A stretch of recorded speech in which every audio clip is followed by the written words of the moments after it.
आजको मङ्गलबारे छलफल श्रृङ्खलामा तपाईँ सबैलाई स्वागत छ।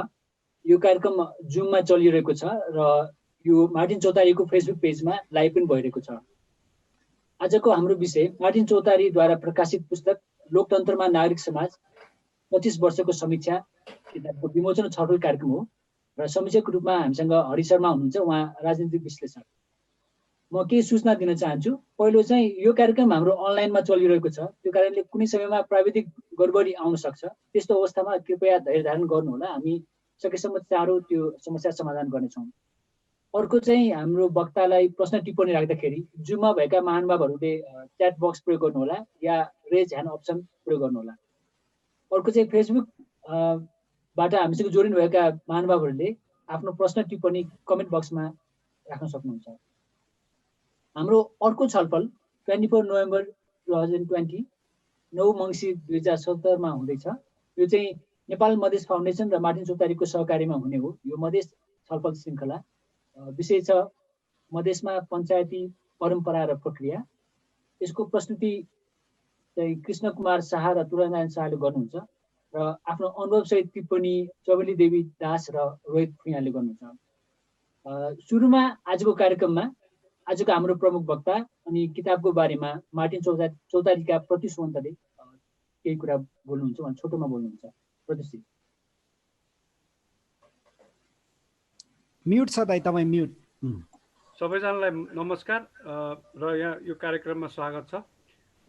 हरिदालाई मैले चिनाइरहनु पर्ने खासै लामो परिचय दिनुपर्ने केही कारण म देख्दिनँ। उहाँलाई धेरै जसोले अहिले राजनीतिक विश्लेषक भन्छन्। मैले चाहिँ सोच्दाखेरि लामो समय उहाँले पढाउनु भयो, त्यसपछि राजनीतिज्ञहरूसँग पनि सङ्गत गर्नुभयो र गएको 15 वर्ष यतादेखि चाहिँ धेरै अरू व्यक्तिहरू जस्तै नेपालमा लोकतन्त्रको बारे चिन्तन मनन गर्नुहुन्छ, त्यसैबारे बोल्नुहुन्छ। नेपालमा लोकतन्त्रभित्र सङ्घ संस्थाहरूको ठाउँ र जसलाई अङ्ग्रेजीमा सिभिक स्पेसबारे उहाँसँग हाम्रो लगायत अरू थुप्रै व्यक्तिहरूको लगातार कुराकानी भइरहन्छ। छोटकरीमा यति भन्यो। यो किताब चाहिँ आज हामी चाहिँ यो पेन्डेमिकको बिचमा नभएको भए चाहिँ मार्टिन चौतारीमा अथवा अरू कतै बसेर लोकतन्त्रमा नागरिक समाज 25 वर्षको समीक्षा भन्ने जुन किताब निस्केको छ, यो किताबको चाहिँ एउटा एक प्रकारको इन पर्सन विमोचन गरिरहेको हुन्थ्यो मलाई। त्यसमाथि अरू छलफल गर्ने कार्यक्रम हुन्थ्यो होला। पेन्डेमिकको बिचमा भएको हुनाले यो जुममा यो कार्यक्रम हुँदैछ। छोटकरीमा यो किताब भन्दाखेरि किताबको सन्दर्भ भन्नु पर्यो। 46 सालको परिवर्तन अथवा इस्वी सनमा भन्दाखेरि 1990 को राजनीतिक परिवर्तनपछि नेपालमा नागरिक समाज भन्ने शब्दावलीको प्रयोग र अभ्यास दुइटै बढेको हो। त्योभन्दा अगाडिको राजनीतिक व्यवस्थामा चाहिँ समाजमा कुनै यस्तो भाग थिएन जुन चाहिँ राजनीतिक व्यवस्था भित्रै अथवा राजनीतिक व्यवस्थाको काल्पनिक भित्रै त्यो बाहिर छुट्टै बसेको जस्तो हुँदैन थियो। पञ्चायतले चाहिँ समाजको कुनै पनि भागलाई चाहिँ आफूभन्दा छुट्टै ठान्दैन थियो। बहुदलीय प्रजातन्त्र आइसकेपछि र लोकतन्त्रको बहस सुरु भएपछि चाहिँ लोकतन्त्रमा विभिन्न किसिमका एक्टर्सहरू हुन्छन्। Both real and institutional conceptual भन्ने मान्यतालाई अगाडि सारेर लोकतन्त्रका प्रमुख संस्थागत एक्टर्सहरू त राजनीतिक पार्टीहरू नै भइहाले, तर लोकतन्त्रभित्र व्यक्तिहरूले निर्माण गरेका संस्थाहरू, ती संस्थाहरू विभिन्न थरीका मिडिया जर्नलिजम गर्ने संस्थादेखि लगाएर अन्य थुप्रै थरीका नागरिकहरूको संस्थाहरूको पनि प्रमुख ठाउँ हुन्छ र त्यो ठाउँबारे हामीले विभिन्न हिसाबले सोच्नुपर्छ भन्ने चाहिँ एउटा मान्यता संसारभरि नै। यो किताब चाहिँ त्यही मान्यताबाट जन्मेको एउटा किताब हो। यो झन्डै 500 पेज मोटो छ। 15 महिनामा तयार गरिएको हो। 0 देखि छापिएर आउँदाखेरि 15 महिना पनि बितेको थिएन। यसमा 18 वटा च्याप्टरहरू छन्। त्यसमा 2टा परिचय र पृष्ठभूमिका च्याप्टरहरू पनि परेका छन् र बाँकी चाहिँ खण्ड 2 भनेर सामाजिक आन्दोलन, खण्ड 3 भनेर सामाजिक विकास, खण्ड 4 भनेर नागरिक सहभागिता र खण्ड 5 भनेर नागरिक समाज र सार्वजनिक वृत्त भनेर यी बाँकी 4 वटा खण्डमा चाहिँ 16 वटा अध्यायहरू च्याप्टर्सहरू परेका छन्। यिनीहरूले विभिन्न विषयहरूलाई चाहिँ आफ्नो व्याख्या र विश्लेषणभित्र ल्याएका छन्। तर यत्रो किताब 500 पेजको हुँदाहुँदै पनि 46 को परिवर्तन पछिको पहिलो 25 वर्षमा चाहिँ अर्थात् 1990 टु 2015 सम्मको पहिलो 25 वर्षमा चाहिँ त्यो 25 वर्षको अवधिमा नेपालमा नागरिक समाज भन्न मिल्ने सबै कन्सेप्चुअल र क्रियाकलापहरू यो किताबले समेटेको छ भन्ने हाम्रो दाबी चाहिँ छैन। म किताबको बारेमा यति भनौँ। अब म हरिदाईलाई बोल्नको लागि हर्षलाई चाहिँ निम्तो दिन अनुरोध गर्दछु। हुन्छ, हरिदाई आफ्नो कुरा राख्नुहोस् है। मलाई देवेन्द्रजीले खबर गर्दाखेरि खै के गर्ने हो भन्ने लागिरहेको थियो, तर के अरे मार्टिन चौधरीलाई म भिन्दै अरू सङ्घ संस्थाहरूसँग आबद्ध भए पनि मार्टिन चौधरीलाई कै परिवारको रूपमा आफूलाई ठान्छु। किनभने कतिवटा आवाज आइरहेछ, किनभने यो नेपालमा युनिभर्सिटी कलेजेसहरू छन् र प्रत्युषको शब्दमा भन्यो भने युनिभर्सिटी बाहिर अथवा फर्मल एजुकेसन सेन्टरहरूभन्दा बाहिर बसेर प्राज्ञिक कर्म गर्ने थलोको रूपमा मार्टिन चौधरीको अहिले 25 वर्षभन्दा बढी बितिसक्यो। 100 भन्दा बढी यसले आफ्नो पब्लिकेसन्सहरू गरेको छ। अब यसको इन्डिपेन्डेन्टली हामीहरू सबैले स्वीकार गर्छौँ, तरै पनि यसको चाहिँ नेपालमा विशिष्ट स्थान छ मार्टिन चौधरीको। र मैले यसरी मार्टिन चौधरीको बारेमा यो किताबको कुरा गर्ने बेलामा मार्टिन चौधरीको बारेमा भन्न मलाई किन मन लागिराखेको छ भने कि यो किताबको सन्दर्भ र मार्टिन चौधरीको आफ्नो काम र यसले पुर्याएको समाजमा गरेको योगदानलाई हामीले जोड्न सकेनौँ भने प्राज्ञिक क्षेत्रका निम्ति गैर के भन्छ संस्थाहरूबाट, गैर सरकारी संस्थाहरूबाट अथवा युनिभर्सिटी भन्दा बाहिर अथवा एकाडेमिक थलोहरूबाट बाहिर पनि कन्ट्रिब्युट भएको छ। डिस्कोर्सिभ भन्छ नि, कि जहाँ छलफलबाट डिस्कोर्सबाट चाहिँ लोकतन्त्रलाई बलियो बनाउने किसिमको काम चाहिँ मार्टिन चौधरीको मेजर कन्ट्रिब्युसन हो। झट्ट हेर्दाखेरि दुई किसिमको प्राज्ञिक परम्पराहरू, एउटा चाहिँ तपाईँको फर्मल लेखेर रिसर्च गरेर त्यसलाई छलफल गराएर अगाडि बढ्ने हुन्छ भने अर्को चाहिँ श्रुति परम्पराको चाहिँ बाट पनि ज्ञानको प्रवर्धन र विकास सम्भव हुन्छ।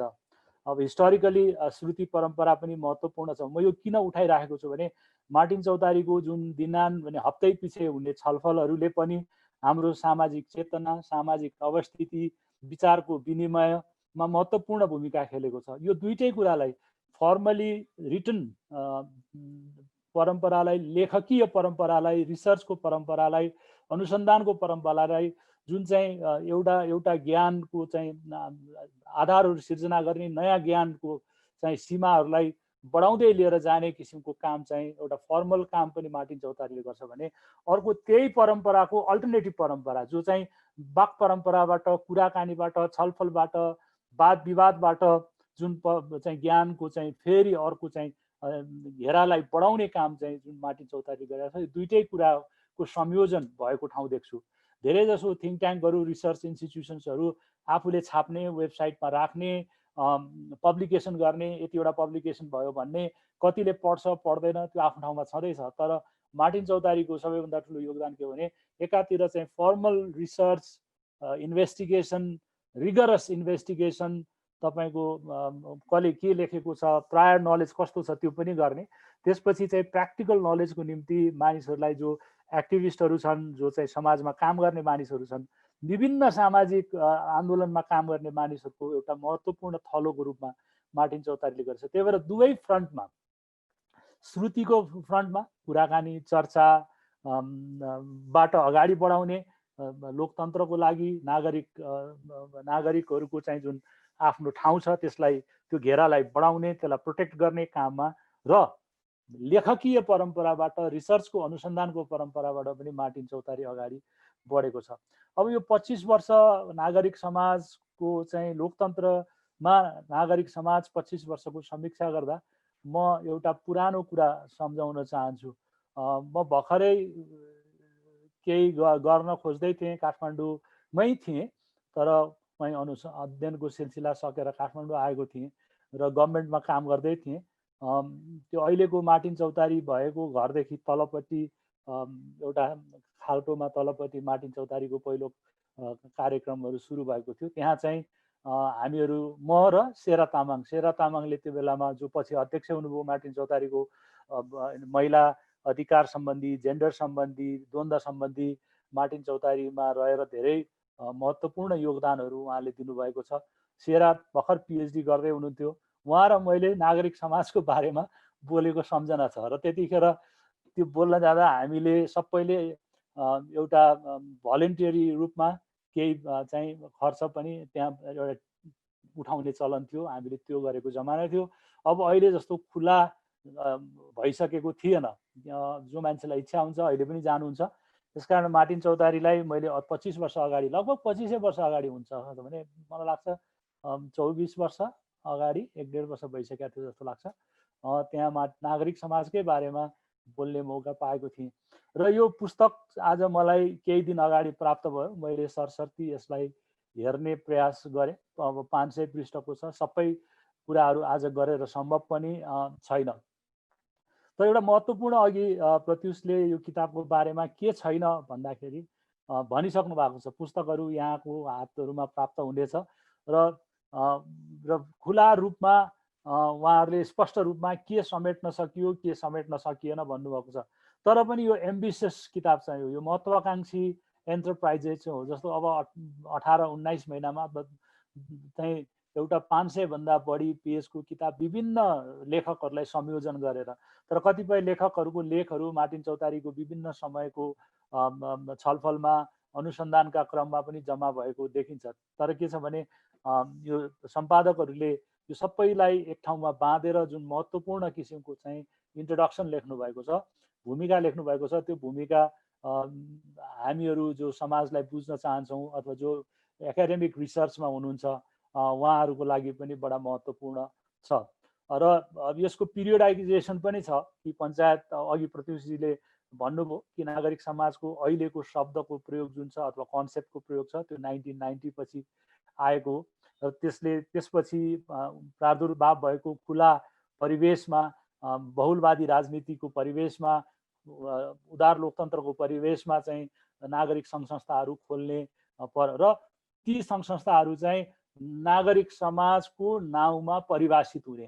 तर 62-63 को आन्दोलनमा आउँदा राजनीतिक आन्दोलनका निम्ति नागरिक समाज भएको हुनाले बडा अनौठो के अरे विश्लेषणहरू पनि हामीहरूमा रमाइलो विश्लेषणहरू छ कि 4 जना व्यक्ति नै नागरिक समाज हुने सम्मको कुराहरू हामीले प्रयोग गरेका छौँ। जिल्लाहरूमा घुम्न जाँदा पनि म नागरिक समाजको अध्यक्ष भनेर भन्दा अब समाजको अध्यक्ष रेजिस्टर्ड हो कि अनरेजिस्टर्ड हो कि यो लिगल हो कि, तर मैले बुझेको यो सब पढ्दाखेरि नागरिक समाज चाहिँ तपाईँको फर्मली इन्स्टिट्युसनलाइज हुँदैन। एनजिओजहरू अथवा गैर सरकारी संस्थाहरू इन्स्टिट्युसनलाइज हुन्छन्, रेजिस्टर्ड हुन्छन्। तर नागरिक कहिले नागरिक केमा सङ्गठित हुन्छ भन्दा यदि उसलाई दल भोट हाल्नु पर्ने छ भने दलमा आबद्ध हुन्छ, उसको व्यवसायमा हो भने व्यवसायमा आबद्ध हुन्छ, विभिन्न पक्षमा हुन्छ। जहाँ राज्यभन्दा इतर पक्षमा जो जहाँ सङ्गठित हुन्छ मेरो निम्ति राज्यभन्दा फरक। तर स्टेफन के भन्छ तपाईँको साउथ यो ल्याटिन अमेरिकामा काम गर्ने राइटर्सहरूले रिटायर्ड मिलिट्रीहरूलाई, हाम्रोमा पनि छ, मिलिट्री पनि सोसाइटीको एउटा पार्ट हो भनेर भनेको छ। जहाँ मिलिट्रीलाई हिस्टोरिकली एक्सेप्ट गरिन्छ, मिलिट्रीलाई रोमान्टिसाइज गरिन्छ, मिलिट्रीको रोललाई गरिन्छ, मिलिट्री पनि सिभिल सोसाइटीको पार्ट हो भन्ने छ। जस्तो बङ्गलादेशमै हेर्नुभयो भने बङ्गलादेशको लिबरेसन पछि जब मिलिट्री बन्यो, मिलिट्रीले पनि आफूलाई एउटा पोलिटिकल एक्टरको रूपमा, एउटा इन्फ्लुएन्स गर्ने, स्टेटलाई इन्फ्लुएन्स गर्ने एउटा इन्ट्रेस्ट ग्रुपको रूपमा पनि आफूलाई लिन्छ। अब त्यो इन्ट्रेस्ट ग्रुप चाहिँ नागरिककै हुनुपर्छ भन्ने पनि छैन, जुन किसिमले हामीले देख्छौँ। र एउटा कुरा के हो भने यो लोकतन्त्रमा नागरिक समाजको कल्पना 90 को दशकपछि किन चटकारो रूपमा आयो, किन यो चाहिँ अब कसैले अझै पनि भन्छन् नागरिक समाज भनेपछि स्वतस्फूर्त रूपमा सङ्गठित हुने, आफ्नो विचारहरू राख्ने, आफ्नो समुदायको आफूले आफ्नो इन्ट्रेस्टको, आफूलाई महत्त्वपूर्ण लाग्ने मुद्दाहरूको विषयमा कुरा गर्ने हो भन्दै पनि के देखिन्छ भने नागरिक समाज भन्ने बित्तिकै नेपालको सन्दर्भमा आयातित कुरा जस्तो बुझिन्छ। यसलाई कुनै फन्डिङको, किनभने हामीले त्यसलाई डेभलपमेन्टसँग जोड्यौँ, त्यसलाई फरेन तपाईँको चाहिँ फन्डिङसँग जोड्यौँ भने निश्चय पनि यसलाई एउटा पक्ष छ, ठुलो तबका छ हाम्रो समाजमा अहिले, त्यो बडा अनुदार पनि छ। नागरिक समाज भन्ने बित्तिकै, नन गभर्मेन्टल एन्टिटिजहरू भन्ने बित्तिकै, सिएसओ सिभिल सोसाइटी अर्गनाइजेसन भन्ने बित्तिकै यो आयातित हो र विदेशी पैसामा लागेको छ भन्ने किसिमको चाहिँ भने सञ्चालित छ भन्ने किसिम देखिन्छ। रिसोर्सेस सबैलाई चाहिन्छ। फन्डामेन्टल सिभिल सोसाइटीको पर्सपेक्टिभबाट हेऱ्यो भने सङ्गठित हुने अधिकार सबै नागरिकको छ। के का लागि सङ्गठित हुने भन्दा आफूलाई असर पर्ने विषयहरूमा, आफ्नो सरोकारका विषयहरूमा चाहिँ सङ्गठित हुने अधिकार नागरिकलाई छ। नागरिक के एउटै विषयमा मात्रै सङ्गठित हुन्छ भन्दा होइन। जस्तो म एउटा उदाहरण आफैलाई लिएँ भने कन्ज्युमर विषयहरूमा, बजार व्यवस्था सम्बन्धी मलाई साह्रै नै मर्का पर्यो भने म उपभोक्ताको रूपमा सङ्गठित हुन पाउँछु। मेरो छोराछोरीहरू स्कुल जान्छन्, केटाकेटीहरूको स्कुलको विषयमा, बच्चा बच्चीहरूको स्कुलको विषयमा कुरा गर्नु पर्यो भने प्यारेन्ट्सहरूको बिचमा त्यहाँ म एउटा अभिभावकको रूपमा अथवा स्कुलसँग सम्बन्धित भएको मान्छेमा सङ्गठित हुन पाउँछु, किनभने त्यो विषयमा मेरो सरोकार छ। त्यस्तै गरेर यावत विषयहरूमा नागरिकहरू आफ्नो इच्छा अनुसार आफूलाई प्रभाव पार्ने क्षेत्रहरूमा सङ्गठित हुन पाउनुपर्छ भन्ने हो सामान्यतया। र जहाँ राज्यले सबै कुरो गर्न सक्दैन त्यो ठाउँमा त झन् नागरिक समाजको सङ्गठित हुने आवाजहरूलाई प्रस्तुत गर्ने, मागहरू अगाडि बढाउने, राज्यसँग त्यसलाई निगोसिएट गर्ने किसिमको अब यताका। त्यही भएर अहिले हामी के देखिरहेको छौँ भने के नागरिक समाज नागरिक मात्रै हो त भन्दा होइन। नागरिक समाजले अधिकारको कुरा उठाउँछ भने त्यो पोलिटिकल पनि हो, तर के हो भने नागरिक समाज आफै पोलिटिकल पावरको लागि पिरियोडिक इलेक्सन्सहरूमा पार्टिसिपेट गर्दैन। यसकारण नागरिक समाजको सबैभन्दा ठुलो महत्त्वपूर्ण पक्ष भनेको के छ भने यसको स्वायत्तता हो। यसमा हुने जुन भोलिन्ट्री रूपमा, निर्वाध रूपमा मान्छेले स्वेच्छापूर्वक भाग लिन पाउने जुन परिवेश छ त्यसलाई गर्छौँ र साधन स्रोत जुटाउन सक्ने। त्यो सन्दर्भमा हेऱ्यौँ भने राजनीतिक व्यवस्थाको, राजनीतिक सञ्चालनको निम्ति नागरिकहरूले पोलिटिकल पार्टी जसरी गठन गर्छन्, आफ्नो स्वार्थको रक्षाको निम्ति, आफ्नो सामाजिक स्वार्थहरूको रक्षाको निम्ति मानिसहरूको सङ्गठित हुन पाउँछन्। सङ्गठित हुनु पाउने अधिकार नै तपाईँको नागरिक समाजको आधार हो। हामीले कता कता के देख्छौँ भने सङ्गठित नागरिक समाज के हुन्छ त, कसले सङ्गठन गर्छ त भन्दाखेरि जो विषयमा जसलाई जे इच्छा लाग्छ त्यो विषयमा सङ्गठित हुने, साधन स्रोत खोज्न, परिचालन गर्ने, त्यो विषयहरूसँग लाई अगाडि बढाउने। र अल्टिमेटली अब अहिले हामी यस्तो परिस्थितिमा छौँ, हाम्रो हिस्टोरिकल डेभलपमेन्ट संसारभरि राज्य बिनाको चाहिँ हामीले समाज कल्पना गर्न सक्दैनौँ। अब म यहाँ यो किताबमा पनि छ, एडम फर्गुसनदेखि लिएर थुप्रै राइटर्सहरूको कुरा गर्नुभएको छ, त्यतातिर जाँदिनँ। एउटा कुरा हामीले बुझ्नु के पर्यो भने सबल नागरिक समाज हुनको निम्ति स्टेट पनि त्यत्तिकै एकाउन्टेबल र स्टेट पनि जरुरी पर्छ। यो दुईटा चाहिँ तपाईँको घाम र छाया जस्तो अन्योन्याश्रित सम्बन्ध छ। जहाँ राज्य कमजोर हुन्छ त्यहाँ सिभिल सोसाइटी पनि कमजोर, अथवा कहिलेकाहीँ भनिन्छ नि आफ्नो हदसम्म त बलियो हुन्छ, तर उसले कसलाई आफ्नो कुरा प्रतिनिधित्व गर्छ, कोसँग निगोसिएट गर्छ। र जहिले पनि हामीले स्टेट भन्ने बित्तिकै माथि हेर्छौँ, तर नागरिक भन्ने बित्तिकै हाम्रो धारणा के हुन्छ भने हामी जमिनमा छौँ।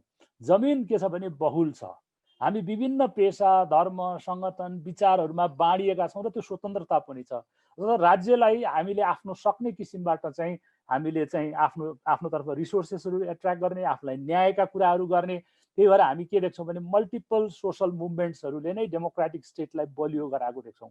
महिला एउटा समूह हो अथवा एउटा वर्ग हो, महिलाको आफ्नो आवाज हुन्छ।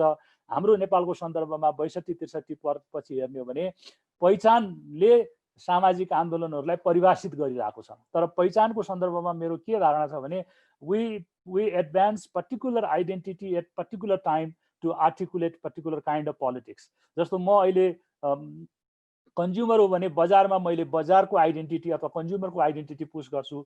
एजुकेसनमा हो भने म प्यारेन्टको हैसियतले अथवा त्यहाँ पनि म एजुकेसनको सर्भिसको हैसियतले गर्छु। एन्भाइरोमेन्ट हो भने मेरो सोसाइटल सस्टेनेबिलिटीको लागि म कुरा गर्छु। र कुनै पनि सोसल मुभमेन्टको आइडेन्टिटी हामीले के गर्छौँ भने त्यो स्टेटसँग अथवा पावरसँग चाहिँ निगोसिएट गर्न, कन्टेस्ट गर्न, डिमान्ड गर्न, भोइस सुनाउनको निम्ति हामीले नागरिक समाजको कल्पना गरेको। यदि त्यो भएन भने निरङ्कुश भएर जान्छ भन्ने हो। त्यो सन्दर्भमा यो पुस्तकले गएको 25 वर्षमा विभिन्न विषयहरूलाई, एउटा त यसको चाहिँ इन्ट्रोडक्सनमा हेर्नुभयो भने विभिन्न कालखण्डमा यो नागरिक समाज को जुन सन्दर्भ छ या कन्सेप्ट छ, अवधारणा छ, त्यो कसरी इभल्भ भएर आएको छ, त्यो बडा एकदम स्पष्ट ढङ्गले उहाँहरूले त्यसलाई क्रोनोलोजिकली राख्नुभएको छ। एट द सेम टाइम अर्को एउटा क्याटेगोरी छ कि विषयगत विषयहरूमा सम्बन्धहरू, जस्तो पृथ्वीले अघि नै भन्नुभयो, यो किताबमा खड्केको एउटा महत्त्वपूर्ण पक्ष चाहिँ मानव अधिकार र नागरिक समाजको पार्टमा चाहिँ लेखिएको छैन। यसको अर्थ यो होइन कि त्यसलाई एक्नोलेज गरिएको छैन भन्ने छ। वातावरण सम्बन्धी छ, भूमि सम्बन्धी छ, गभर्नेन्स सम्बन्धी कुराहरू छ, त्यसपछि नागरिक सङ्घ संस्थाहरूलाई गभर्न गर्ने परिस्थितिमा नागरिक सङ्घ संस्थाहरू आपसमा संवाद गरिरहेका छन् कि छैनन्, राज्यको परिस्थिति कस्तो छ भन्ने किसिमबाट यो पुस्तकलाई अर्गनाइज गरिएको छ। मलाई के लाग्यो भने अब यहाँ ह्यान्डबुक त भनिएन, तर नेपालको सन्दर्भमा सिभिल सोसाइटी स्टडी गर्नको निम्ति यो एउटा इम्पोर्टेन्ट ह्यान्डबुक हो, गो टु रेफरेन्स हो। र यसमा जुन किसिमको बिब्लियोग्राफिजहरू छ त्यसले के देखाउँछ भने कि यसमा के अध्ययन भएको छ, के अध्ययन गर्न बाँकी छ। एउटै संस्थाले, एउटै एडिटर्सहरूले चाहिँ सम्पूर्ण यो चाहिँ जुन स्कोप छ सिभिल सोसाइटीको, त्यो स्कोपलाई चाहिँ समेट्न सकिने छैन। तदर्थ यो किताब चाहिँ धेरै लेखिएको छ। यो यसमा लेखिएको हरेक च्याप्टर आफैमा पुस्तक हुन सक्ने, आफैमा बहुपुस्तक हुन सक्ने, थुप्रै पुस्तक हुने, विभिन्न कोण प्रतिकोणहरूबाट पनि लेखिन सक्नेछ। तर एउटा पाठकको निम्ति एउटा मैले आफूलाई कहिले पनि लेखक भनेको छैन, म लेखकीय परम्पराको मान्छे पनि होइन, म श्रुति परम्पराको मान्छे हो, तर पनि पढ्न मन लाग्छ।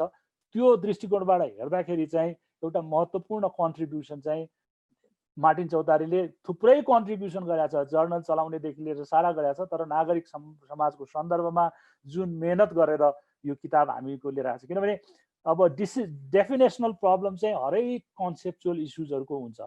अब अधिकार भने अधिकारलाई कसरी परिभाषित गर्ने, तपाईँको विचारहरू, विभिन्न विचारहरूलाई हामी कसरी परिभाषित गर्छौँ, राज्यकै परिभाषामा मान्छेले माथापच्चिसी गरेको चाहिँ 100औं वर्ष हुन लागिसक्यो। यो किताबले एउटै किसिमबाट नेपालका सन्दर्भमा नागरिक समाज यो हो भनेर ठोकुवा गर्न सकेको छैन, तर यसले राम्रो मेनु के हुन सक्छ त हैन। र अर्को के छ भने विचारको बहुलतामा विश्वास गर्ने संस्थाबाट आएको पुस्तकमा एउटा एकाडेमिक रिगर छ, तर के छ भने बहुलता पनि छ। यो सबै लेखकहरू, सबै लेखहरूसँग एग्री गर्ने छैन आफैमा पनि, किनभने मैले अघि नै भने हाम्रो जुन सोशल स्पेस छ त्यो डाइभर्स छ, प्लुरल छ, र त्यो कन्टेस्टस छ हैन। हामीले अहिले राज्यलाई एउटा माने दृष्टिकोणमा राखेर नागरिक समाजको बारेमा कुरा गर्यो भने एउटा परिवेशमा पुग्छ, तर त्यो साधन स्रोत अधिकारमा कसको पहुँच हुने, न्यायोचित पहुँच सबैको हुने भन्यो भने एउटा त के हो भने हामीले होरिजेन्टल स्पेस जो चाहिँ सिभिल सोसाइटी मुभमेन्ट्सहरू, एनजिओजहरू, डेभलपमेन्ट फर्मेसन्सहरूले जुन गरेको छ त्यसको बिचमा पनि कन्टेस्टेसन छ। अहिले सबै कन्टेस्टेसन चाहिँ स्टेटमा गएर थिग्रिएको छ।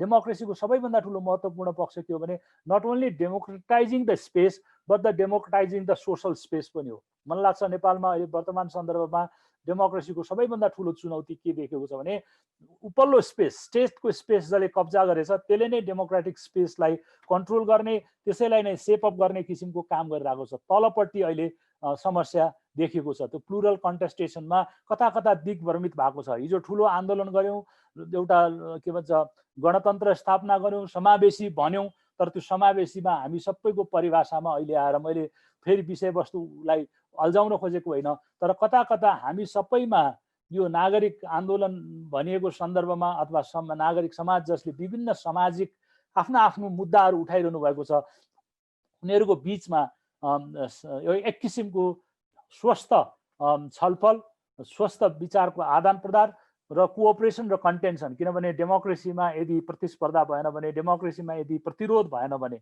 प्रतिरोध भनेर मैले रिजेक्सनको कुरा गर्न खोजेको होइन, इङ्गेजमेन्ट हुनु पर्यो, क्रिटिक हुन पर्यो, एकअर्कालाई विमति हुँदाहुँदै पनि कुरा गर्न सक्ने वातावरण भयो भने तलको डेमोक्रेटिक स्पेस जुन सिभिल स्पेस हो त्यो मोर भाइब्रेन्ट हुन्छ। अहिले हाम्रो डेमोक्रेसीको स्पेस चाहिँ तपाईँको स्टेटले कन्ट्रोल गरेको छ, पोलिटिकल पार्टिजहरूले कन्ट्रोल गरेको छ। त्यही भएर हामी के देखाएको छौँ भने 62-63 पछि जुन किसिमको भाइब्रेन्ट सिभिल सोसाइटीको कल्पना गरिएको थियो अहिले झन् यो संविधान आइसकेपछि त त्यो चाहिँ तपाईँको अलिकता सुस्त अप्ठ्यारो महसुस भएको छ। किनभने हिजो मानिसहरूको ट्रान्सफर्मेसन जो नागरिक समाजमा थिए अथवा नागरिक आन्दोलनमा थिए उनीहरूको ट्रान्सफर्मेसन पोलिटिकल स्पेसमा भएको छ। उनीहरू पोलिटिकल स्पेसमा गएको छन्।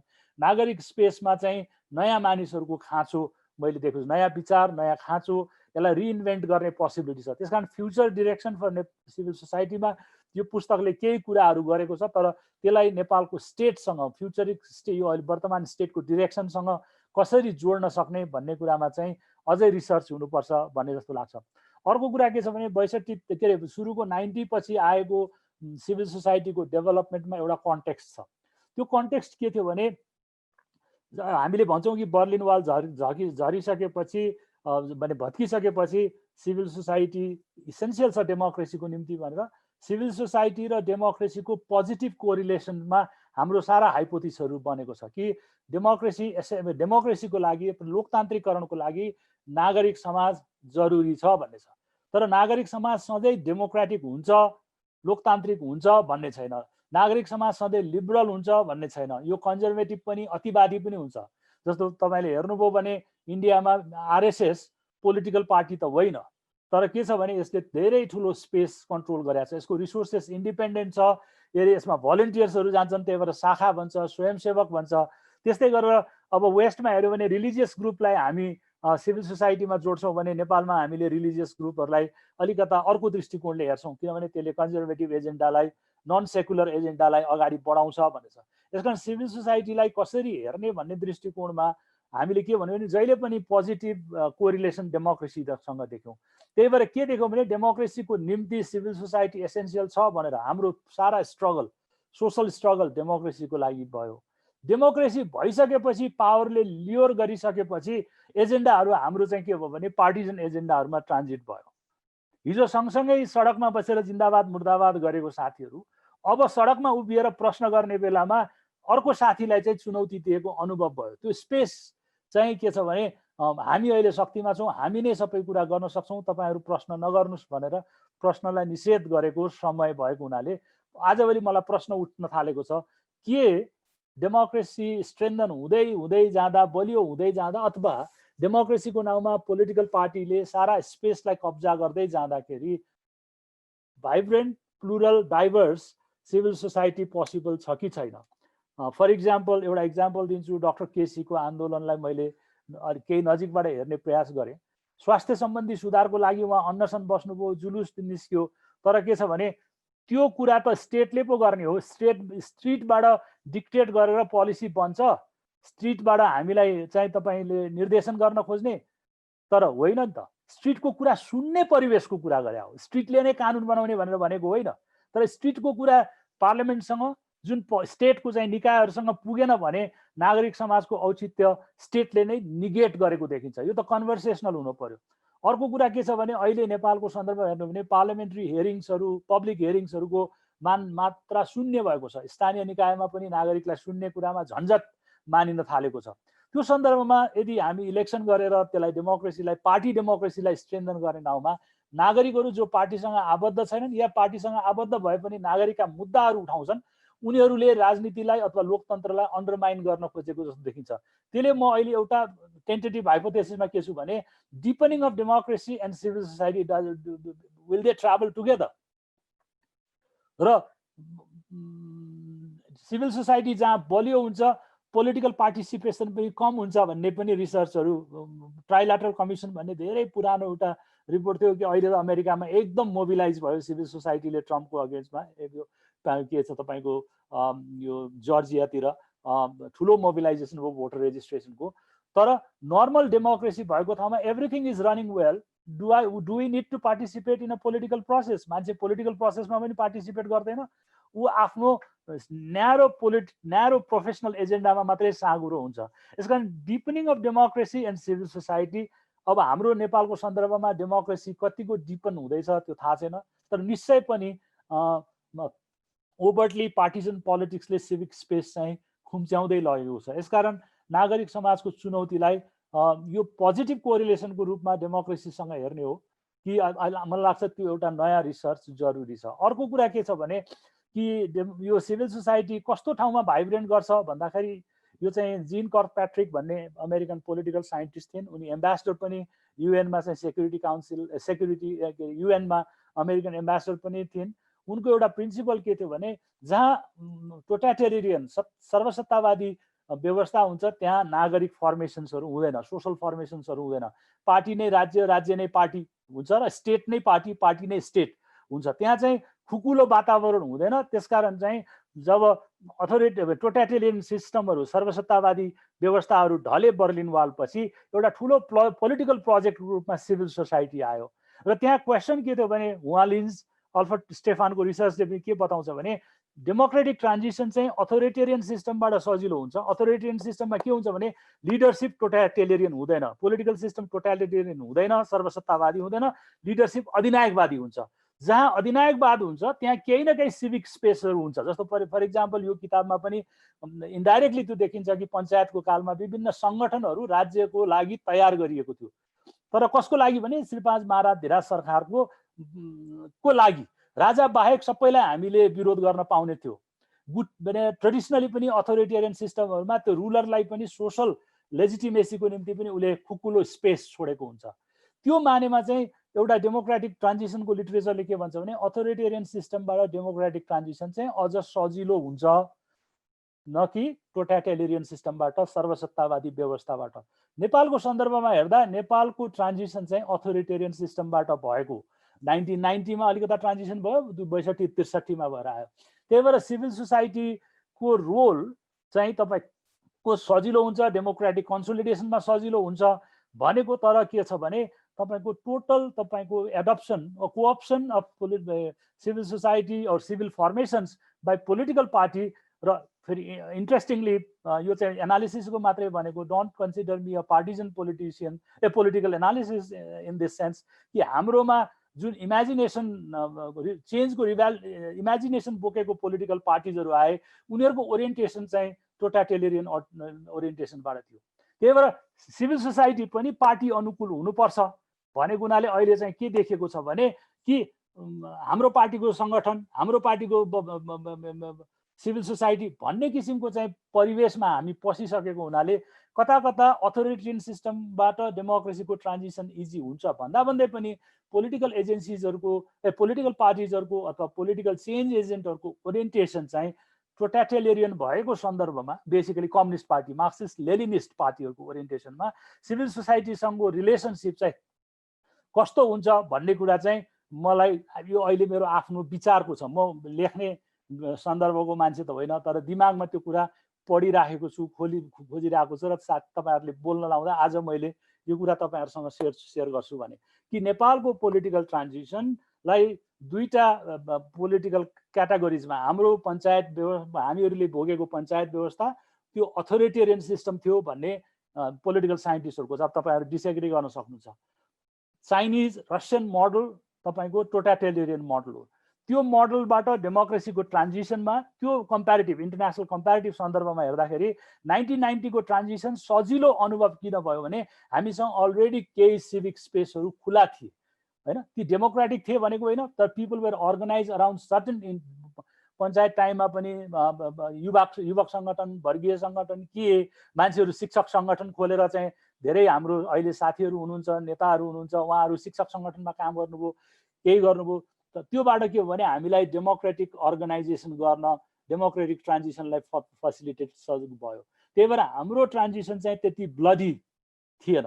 हालाकि पछिल्लो समयमा आएर 62-63 को जनआन्दोलनभन्दा अगाडिको जुन माओवादी जनयुद्धको अथवा चाहिँ सिभिल वारको टाइम थियो त्यो बेलामा अलिकता केही ब्लडी देखिए पनि तर उनीहरूको पोलिटिकल ओरिएन्टेसन चाहिँ टोटालिटेरियन पोलिटिकल ओरिएन्टेसन भएको हुनाले उनीहरूले हेर्ने दृष्टिकोण चाहिँ नागरिक समाज अथवा पोलिटिकल फर्मेसन्समा चाहिँ त्यो नभएको हुनाले अब उहाँहरूलाई यो खुला उसमा आइसकेपछि पार्टी अनुकूलको नागरिक समाजको कल्पना, पार्टीले भने अनुसारको अथवा सत्ताले भने अनुसारको नागरिकलाई डिरेक्ट गर्ने किसिमको भएको हुनाले जति पनि अहिले सोसल वेलफेयर काउन्सिल सम्बन्धी नियमहरू अथवा चाहिँ एनजिओ सम्बन्धी कुराहरू एनजिओहरूबाट अथवा सिभिल सोसाइटीको एक्सपेक्टेसन के छ भने यसले राष्ट्रिय महायज्ञमा, समृद्धिको राष्ट्रिय महायज्ञमा हात बटाउने खालको अथवा चाहिँ लागू गर्ने, यसमा प्रश्न नगर्ने, यसमा चाहिँ घुमिने किसिमको राजनीतिक आन्दोलन त सकिसक्यो, अब आर्थिक समृद्धिको आन्दोलनको जुन नारा छ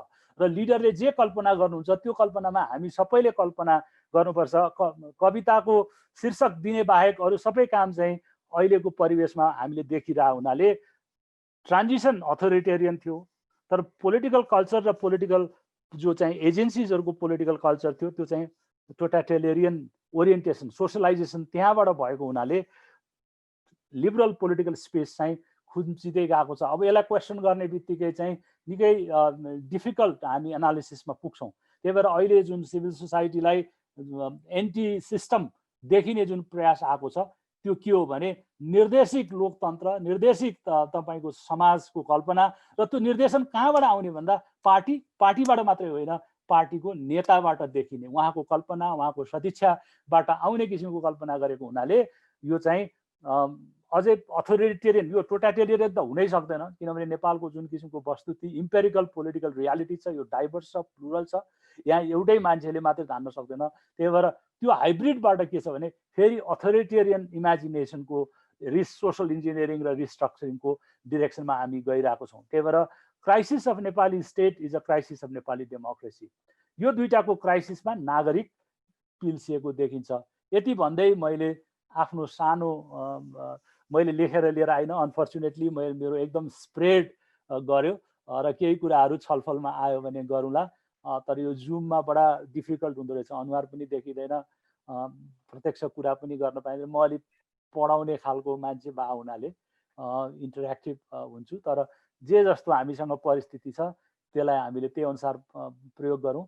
म मार्टिन चौतारीलाई अर्को 25 वर्षको चाहिँ अब नेपालको परिस्थिति यस्तै छ, अर्को 25 वर्ष चाहिँ 50 वर्ष पुगेको देख्न पाऊँ, किनभने 25 वर्ष त खै बाँचिन्छ कि बाँचिँदैन, तैपनि त्यो कल्पना चाहिँ मेरो आफ्नो दृष्टिकोणमा भने है त्यो चाहिँ हामी देख्न पाऊँ र 100 होइन 200 पब्लिकेसन चाहिँ भएको हेर्न पाऊँ। धन्यवाद। हुन्छ, हरदाजीलाई धन्यवाद। टिकाजीले के प्रश्न राख्न खोज्नु भएको हो? टिका भट्टराई, अब हामी प्रश्न टिप्पणीको पालामा जान्छौँ। टिकाजी। ए हजुर, खासै त होइन, मलाई लागिरहेको हरिदाई बोलिराख्नु हुँदा सबजनालाई नमस्कार। यो कङ्ग्रेस चाहिँ पार्टीमा हुँदाखेरि हामीलाई सिभिल सोसाइटीको स्पेस चाहिँ वाइड लागेको थियो भन्ने मलाई प्रश्न लागेको कि मैले आफैले बेहोरेको हेर्दाखेरि मैले चाहिँ तात्विक रूपमा खासै फरक पाएको चाहिँ छुइनँ, अनि मलाई त्यो लागिराखेको थियो। र मलाई अर्को पनि के लागेको भन्नुहुन्छ भने यो सिभिल सोसाइटीको स्पेस चाहिँ पोलिटिक्सले भन्दा पनि बढी ब्युरोक्रेसीले चाहिँ न्यारो गरिराखेको छ भन्ने मेरो अनुभूति छ है कामको सन्दर्भमा। यो दाइलाई कतिको लाग्छ, अरू साथीहरूलाई कतिको लाग्छ, मलाई लागेको कुरा राख्न खोजेको मात्रै हो। टिकाले अघिल्लो पहिलो प्रश्न के थियो अरे, मैले मिस गरेँ, अब यस्तै हुन्छ यो।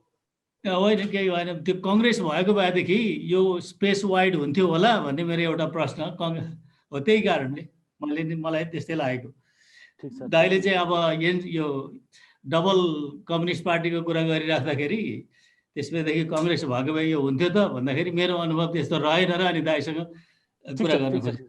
अब के गर्ने हर्षजी, ल अब यो पहिलो प्रश्न चाहिँ history is full of ifs and buts होइन, तर एउटा कुरा के हो भने अब नेपाली कङ्ग्रेस कतिको डेमोक्रेटिक छ, कतिको लिबरल छ, त्यो अहिलेको परिवेशमा कुरा गर्दाखेरि यसलाई छाम्न, यसलाई बुझ्न निकै गाह्रो भएको छ, अलि डिप्रेसिङ सिचुएसन छ। तर के हो भने नागरिक समाज भन्दा पनि नागरिक आन्दोलन, नागरिक समाज भन्दा पनि नागरिक आन्दोलनको पर्सपेक्टिभबाट हेर्नुपर्छ। जस्तो यदि हामीले इन्डियन नेसनल कङ्ग्रेसलाई हेऱ्यौँ भने इन्डियन नेसनल मुभमेन्ट भनेको थियो, र at one point of time Indian national movement was amalgamation of various movements, it was umbrella. त्यो नेपाली कङ्ग्रेसको मुभमेन्ट, सुरुको मुभमेन्टहरू, यो पार्टी सत्तामा आउने भन्दा अगाडिको मुभमेन्टमा हेऱ्यौँ भने यहाँ हरेक खालको मान्छे अटाएको देखिन्छ, सोसल ग्रुपदेखि लिएर एजेन्डाहरूदेखि लिएर सबै अटाएको देखिन्छ। त्यसकारण नेसनल लिबरेसनको सन्दर्भमा यो अम्ब्रेला मुभमेन्ट थियो। पार्टी भइसकेपछि यसले अरूको अस्तित्व कतिको स्वीकार छ भन्ने कुरामा चाहिँ कम्पिटिटिभ पोलिटिक्समा चाहिँ त्यो डिफिकल्ट कुरा रहेछ। त्यही भएर पार्टीहरूको को नेपालमा सबैभन्दा ठुलो चुनौती के हो भने उनीहरूले आफूलाई ट्रान्सफर्मेटिभ पोलिटिकल पार्टी भन्छन्, रिभोल्युसनरी पोलिटिकल पार्टी भन्छन्। त्यो बेलाको पोलिटिकल लेजिटिमेसी बोकेर गभर्नेन्समा हामी माथि अहिले आउन खोजिरहेको छ। हिस्टोरिकली मलाई लाग्छ यी सबैले पेन्सन खाइसके। कम्पिटेटिभ पोलिटिकल पार्टिजहरू चाहिँ प्लुरल सोसल एजेन्डाहरूमा निगोसिएट गर्ने स्पेस हो। To me a political party is a platform where by different interest can be negotiated. र हिजो यो वर्ग यो समुदायलाई मात्रै प्रतिनिधित्व गर्थ्यौँ भने समाज परिवर्तन हुँदै जाने भने ती पोलिटिकल पार्टिजहरू रिडन्डेन्ट हुने रहेछन्। त्यो सन्दर्भमा के हो भने हिस्टोरिकल लिगासीमा हामी चाहिँ यो परिवर्तन लिएर आएको पार्टी, हामीले तपाईँहरूलाई लोकतन्त्र गिफ्ट गरेको पार्टी। अब जनताले के भन्छ भने अब पेन्सन तिमीहरूले 2-3 इलेक्सन 4 इलेक्सन खाइसक्यो, मेरो सोसल एजेन्डा के हो त? त्यही भएर टिकाको प्रश्नलाई मलाई एउटा अपर्च्युनिटी के आयो भने हिजो पोलिटिकल पार्टिजहरूले के भनिरहेको थियो भने हामीहरू यो इडियोलोजिकली तपाईँहरूलाई रिप्रेजेन्ट गर्छौँ, हाम्रो छाता मुनि गोलबन्द हुनुहोस्, हाम्रो झन्डा मुनि वरिपरि बस्नुहोस् भन्ने थियो। तर के भयो भने 1990 पछि लगत्तै सुरु हुँदै थियो 62-63 मा आउँदाखेरि कसले कसका लागि प्रतिनिधित्व गर्छ भन्ने महत्त्वपूर्ण पक्ष भयो। दलितले के भन्यो भने दलितको बारेमा ठुलो इमान्सिपेटरी लिबरेसनको कुरा तिमीहरूले गरे पनि मेरो अनुहार त्यहाँ नदेख्दासम्म म हुँदैन।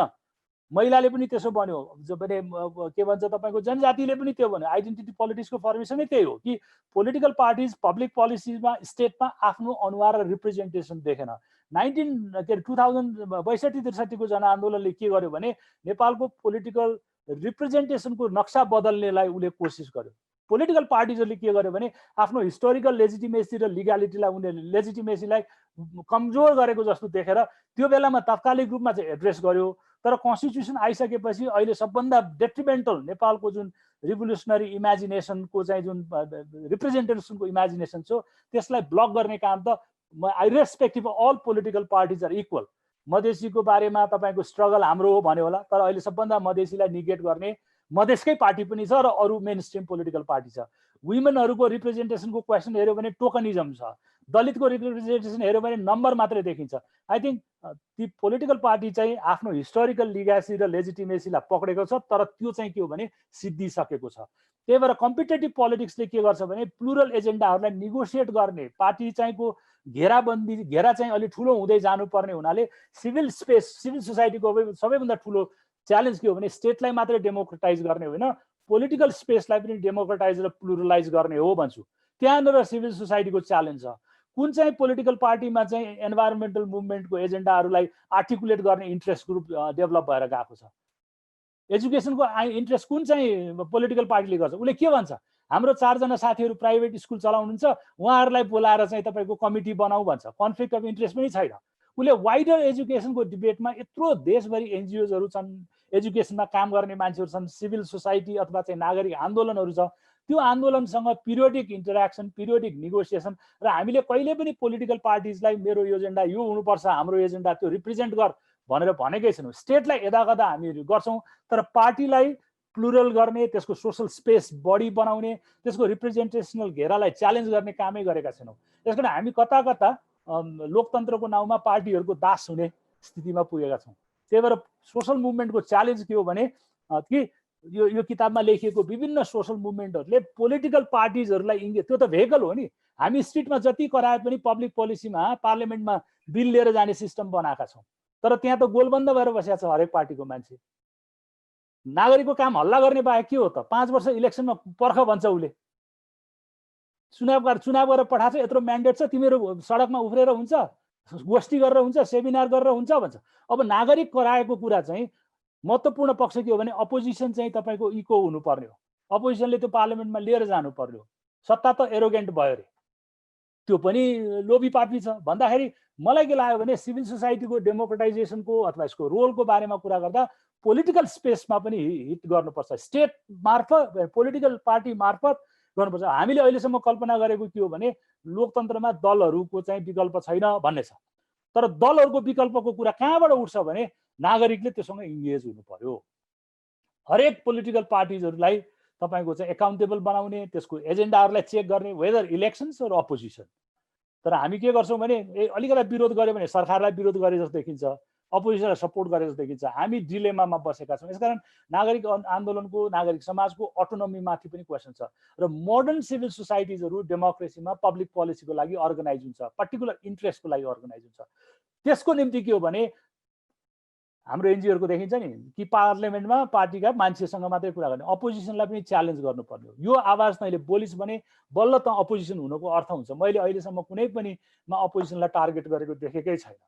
अपोजिसन त कुम्भकर्ण जस्तो छ र जुन मुलुकमा माइनोरिटी हुँदैन, जुन मुलुकमा अपोजिसन हुँदैन, जुन मुलुकमा प्लुरल स्पेस अल्टरनेटिभ्स हुँदैन, त्यहाँ डेमोक्रेसीको कुरा गर्नु व्यर्थ छ। नेपालमा अहिले अपोजिसन पनि छैन, अल्टरनेटिभ पोलिटिक्स पनि छैन, अल्टरनेटिभ आइडियालाई रिकगनाइज गर्ने पनि छैन।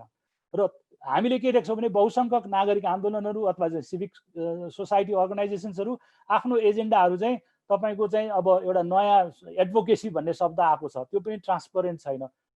भनसुन गरेर मैले चिनेको मन्त्री हुनुहुन्छ भने चाहिँ तपाईँको ट्याक्स पनि विथड्र हुन्छ। मैले चिनेको मन्त्री छ भने हामीले देखेनौँ त एनजिओ एक्टको बेलामा 4 जना साथीहरू गएर चाहिँ मन्त्रीलाई भनेपछि एनजिओ एक्ट रोकियो, तर एनजिओ एक्ट अहिलेसम्म आउन सकेको छैन। भनेपछि हामीले खोजेको सिस्टम त्यो हो त। कलेक्टिभ रिप्रेजेन्टेसन कसरी हुन्छ त डेमोक्रेसीमा? I think this is the challenge. Tika भाइ, इफ्स एन्ड बट्स थुप्रै छ, तर पार्टीलाई नै टार्गेट गर्नुपर्छ किनभने त्यो भेहिकल हो स्टेटसँग जाने। हुन्छ, अर्को प्रश्नमा जाउँ। भगीरथजी के बोल्नु खोज्नु भएको? भगीरथ योगी। मैले क्वेसन पठाएको छु। हजुर पढेर सुनाऊ। हजुर सुनिरहेको छ। नेपालको नागरिक समाजले दलित, महिला, आदिवासी, जनजाति लगायत सीमान्तकृत समुदायका सवालहरूलाई राम्रोसँग प्रतिनिधित्व गर्न नसकेको आलोचना छ। यसको कारण के ठान्नुहुन्छ? उनीहरूले जुन रिभोल्युसनरी मुभमेन्ट थियो 62-63 को जनआन्दोलनको पपुलर मोबिलाइजेसनको मुभमेन्ट, त्यो कलेक्टिभ मुभमेन्ट चाहिँ तपाईँको हाम्रो लागि नेपाली जनताको लागि भएको थियो, तर पनि सबैको सहभागिता र बात हो। आई थिङ्क यो सोसल फर्मेसन्सहरूको जेन्युन डिमान्ड हुँदाहुँदै पनि मैले अघि नै भनिहालेँ कि नेपालको पोलिटिकल पार्टी र पोलिटिकल सोसाइटी चाहिँ लोभी पापी हो। उसले आफ्नो अनुकूलतामा यो सेक्टरहरूलाई प्रयोग गरेको देखिन्छ। यसकारण सोसल मुभमेन्टले टार्गेट गर्ने भनेको स्टेटलाई मात्रै होइन, स्टेटमा जान सक्ने पोसिबल पोलिटिकल रिप्रेजेन्टेसन भेहिकल। हामी राज्यमा शासन गर्छौँ भने जोसुकै माथि पनि प्रश्न गर्ने र तिनीहरूलाई इङ्गेज गर्नुपर्छ। र अहिले मलाई के लाग्न थालेको छ भने अलिकता एनार्किस्ट भयो कि जस्तो पनि लाग्न थालेछ। Politics has become too costly to leave to politician. राजनीतिज्ञको हातमा मात्रै राजनीति छोडिदिने होइन। राजनीति त हरेक सामाजिक आन्दोलनको पक्ष हो, कन्टेस्टेसन हो, डिमान्ड हो, अल्टरनेटिभ एजेन्डा हो। त्यो नै पोलिटिक्स हो। सोसाइटीलाई भाइब्रेन्ट बनाउने कामै त्यही हो। यो चाहिँ हामी के देख्छौँ भन्दाखेरि रिपोर्ट लेख्ने र बुझाउने र गोष्ठी गर्ने त थिङ्क ट्याङ्कहरू सामान्य कसैले पनि गर्छ। सोसल मुभमेन्टको कामै भनेको कन्टेस्टेसन गर्ने हो, कोलिसन बिल्डअप गर्ने हो। आफूसँग नभएको मान्छेहरू कोही छैन भने अथवा आफ्नो घेरा साँगुरो छ भने त्यसलाई फराकिलो बनाउँदै नागरिकको घेरा बढाउँदै लिएर जाने हो। नागरिक हुनुको अर्थ के हो भने राज्यसँग आफ्नो अधिकार र आफ्नो ठाउँ खोज्ने हो। यसकारण विभिन्न मुद्दामा हामीहरू बाँडिएको भए पनि नागरिक समाजले सही नागरिकलाई स्थापित गर्न सक्नु पर्यो भन्ने मेरो एजेन्डा हो। त्यसकारण horizontal conversation across the conversation, environmental मुभमेन्टले वुमेन्ससँग, वुमेन मुभमेन्टले दलित मुभमेन्टसँग, दलित मुभमेन्टले एजुकेसनमा काम गर्नेसँग, collective agenda of democratization. Ultimately त एकाउन्टेबिलिटीको क्वेसन रहेछ नि, पब्लिक पोलिसी एन्ड एकाउन्टेबिलिटीको क्वेसन रहेछ नि। त्यो कुरामा चाहिँ हामीहरू चाहिँ के छ भने आफ्नो आफ्नो फन्डिङको चाहिँ एउटा अथवा चाहिँ साधन स्रोतको एउटा चाहिँ कलम छ, कम्पिटिसन छ, अनि लुकेर सुकेर हामीले चाहिँ यस्तो काम गऱ्यौँ भन्ने छ। त्यसको बेनिफिट चाहिँ सबैलाई प्राप्त नहुन सक्ने स्थिति छ। त्यही भएर अहिलेको सबैभन्दा ठुलो च्यालेन्ज के हो भने कि यो तपाईँको आफ्नो आफ्नो चाहिँ तपाईँको टनलमा अथवा कलममा बस्ने छ। एक हातेमालोको प्रवृत्ति, coalition building, solidarity, which are fundamentals for the social movement स्ट्राटेजीको रूपमा त्यो चाहिँ एब्सेन्स देखिन्छ। अर्कोमा जान्छु, सुरभ जङजी। म आफ्नो प्रश्न राख्न सक्छु? हजुर भन्नुहोस्। हरि सरलाई प्रश्न चाहिँ हाम्रो नेपालमा कन्स्टिट्युसनल्ली हामीले त्यो 2072 कन्स्टिट्युसनले 13वटा कन्स्टिट्युसनल कमिसन इमेजिन गरेका छौँ। नेसनल ह्युमन राइट कमिसन्स, दलित कमिसन्स, वुमेन कमिसन्स, तिनीहरू भलै इफेक्टिभ छैन। त्यो कमिसन्स र सिभिल सोसाइटिज बिचमा कुनै एलिसिप, कुनै सिनर्जी, एकअर्कालाई अब त्यो कुनै एलिसिप इमेजिन गर्न सक्छौँ सर? त्यो सक्छौँ, किनभने ओनरसिपको क्वेसन हो। पार्टी एफिलिएसनको आधारमा मेरो मान्छे तेरो मान्छे भनेर टपक्क लिएर जाने हो कि कन्सल्टेटिभ प्रोसेसको आधारमा दलित मधेसी आयोग छ, दलित आयोग छ भने त्यो सेक्टरलाई रिप्रेजेन्टेसन गर्ने सबैले मेरो हो यो कमिसन भन्ने किसिमको भाव भएन भने अब यो नेपाल अहिले कुरा गर्दा पनि इमेजिनेरी जस्तो लाग्छ, कल्पनाको जस्तो लाग्छ, किनभने वास्तविकता त्यो छैन। भन्दाखेरि अब जस्तो एनजिओको चाहिँ तपाईँको चाहिँ रुल बिलहरू बनाउनु पर्यो भने मेरो एनजिओ तेरो एनजिओ जम्मा गर्ने हो कि लार्जर कन्सल्टेटिभ प्रोसेस कसरी हुनसक्छ? दलित आयोगको निर्माणको सन्दर्भमा धेरै रिसर्च अनुसन्धान, मार्टिन चौतारीमै कति अनुसन्धान रिसर्च कुराकानी भइसकेको छ। त्यसलाई कसरी सबै त्यो सेक्टरको रिप्रेजेन्टेसन गर्नको लागि बनाएको भने अपनत्व कसरी हुन्छ त? ओनरसिप कसरी हुन्छ? एउटा हाम्रो आयोग छ, त्यो आयोगले यो काम गर्छ, हाम्रा निम्ति काम गर्छ र हाम्रो मानिस त्यहाँ छ र त्यो अनेस्ट छ हामीसँग एकाउन्टेबिलिटी।